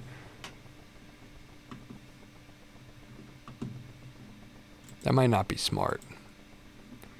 But it looks so cool. Fuzzy skin. Slice. See, look how cool that is. But it definitely could... I don't know if this is like an illustration or if that's literally... I would guess that's literally how it's planning to print. Which would mean that I'd have new tolerance issues. That's literally what it will do. You know what? I'm gonna do what I don't want to do and admit that that's a bad idea. Especially because I'm already having adhesion issues with this filament.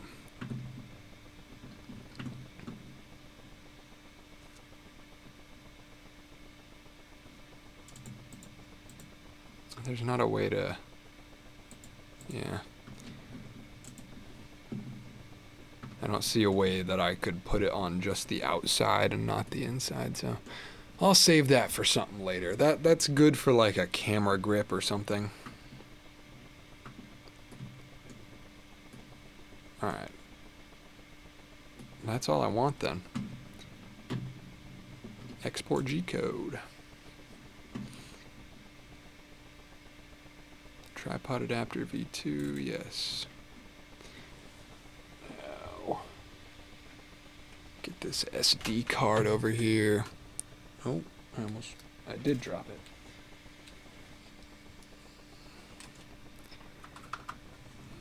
Let's get this thing going. I gotta go to bed soon.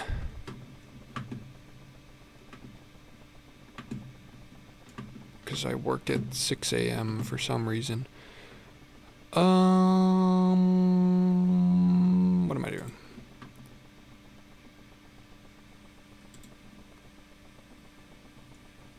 Tripod adapter V2.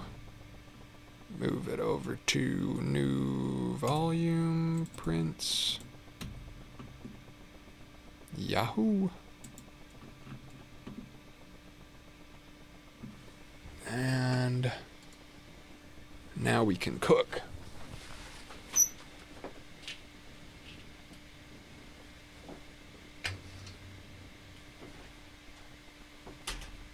I'm not gonna leave this one running because, oh, did I unplug my camera again? I believe I did.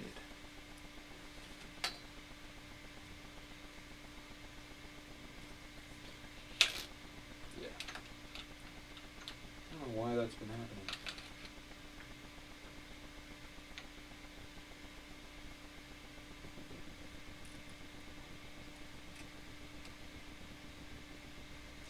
I'm not going to leave this one running because I'm probably going to bed before this finishes. I think there are modifier shapes. Interesting. Definitely look into that. I will do that. Okay. Where did I put the SD card? Over here.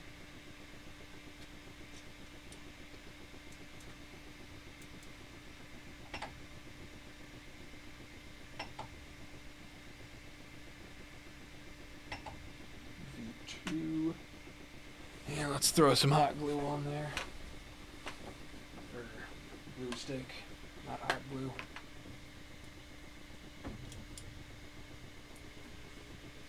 Lovely. I hope I have enough filament for this one.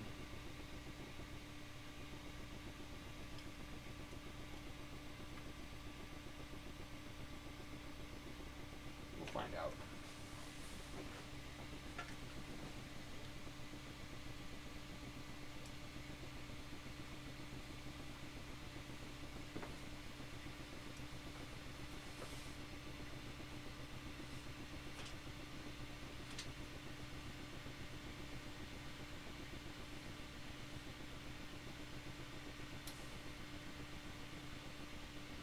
Tip number 2.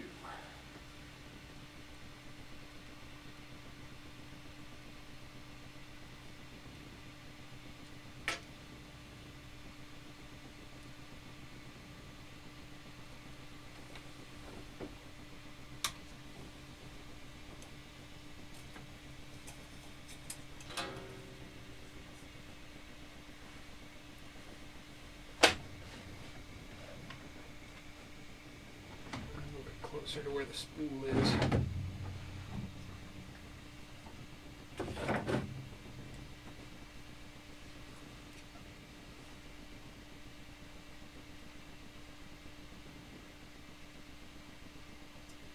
That will be my spot.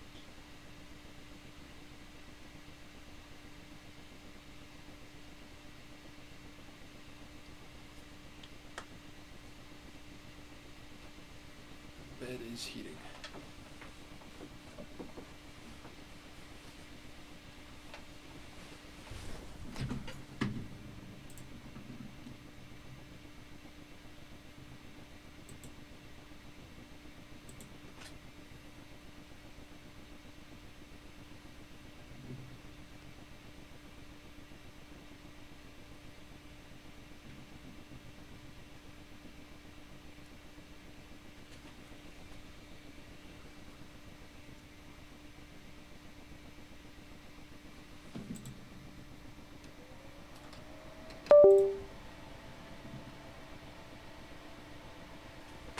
Alright. see if this works. How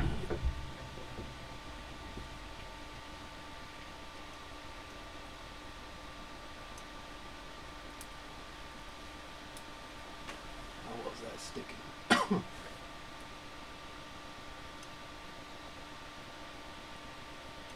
Pretty good. Well, not amazing, but fine.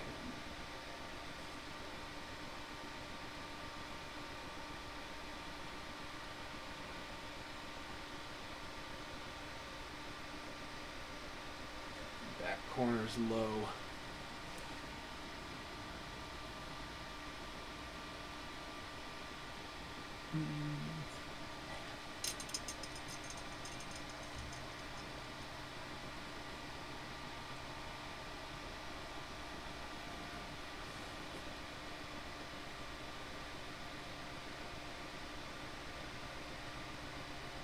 That's pretty level. That's about perfect, honestly. I'm gonna turn the flow rate up. I have it like pretty freaking high. So when I googled it, it said like 70 or something, and I had it at 110. But I don't know, maybe that's just what this filament needs. It does feel like it's low. I just didn't want to deviate from the Google results too much.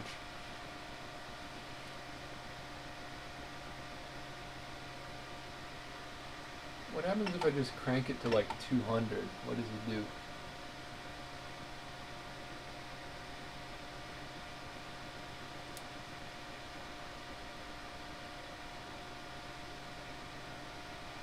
I guess I'm gonna run out of filament faster if I do that, but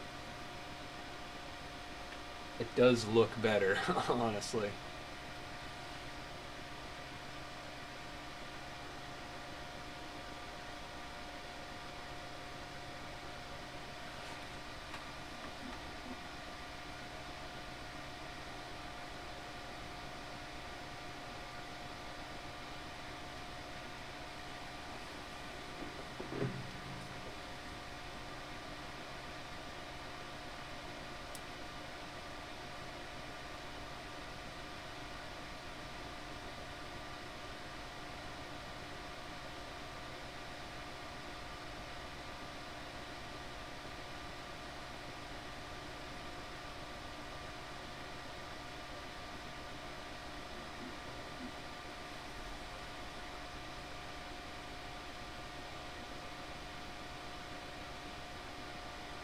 I'm really not seeing any issues,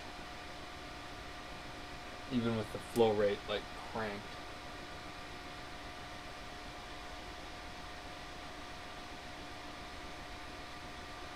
I guess maybe it's not as level as it should be. It's kind of bulging. We'll turn it down.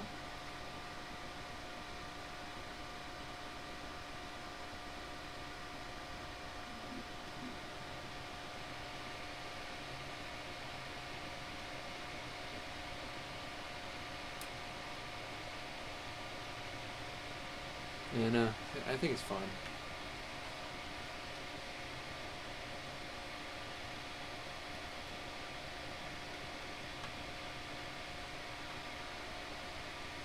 Oh, it reset my settings. I'm turning the hot end up.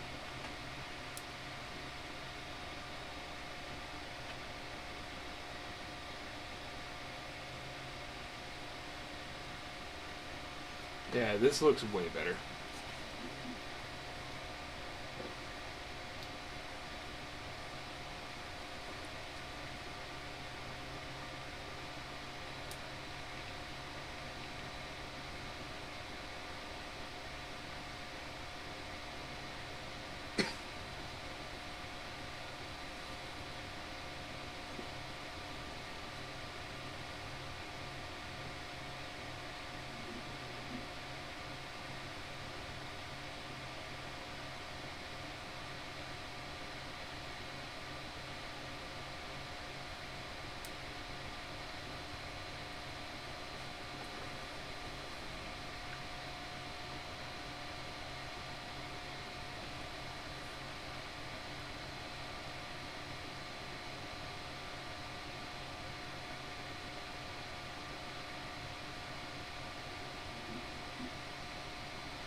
Alright. Well, this one's gonna take another 2.5 hours. So I am gonna shut the stream off. But thank you. Thank you to everybody that stopped by. Still testing out the Twitch thing, but I will be back with more. I think the typical build streams will be more interesting than the 3D printing ones, honestly, because there is just by nature a lot of downtime in printing. But I like the process of kind of just live filming. So I will be doing this more for sure. But with that, I'll be back another day. No promises what day specifically, but who knows? Maybe tomorrow if it's if I'm working on this project tomorrow as well. We'll see. All right. Thanks everybody. Peace.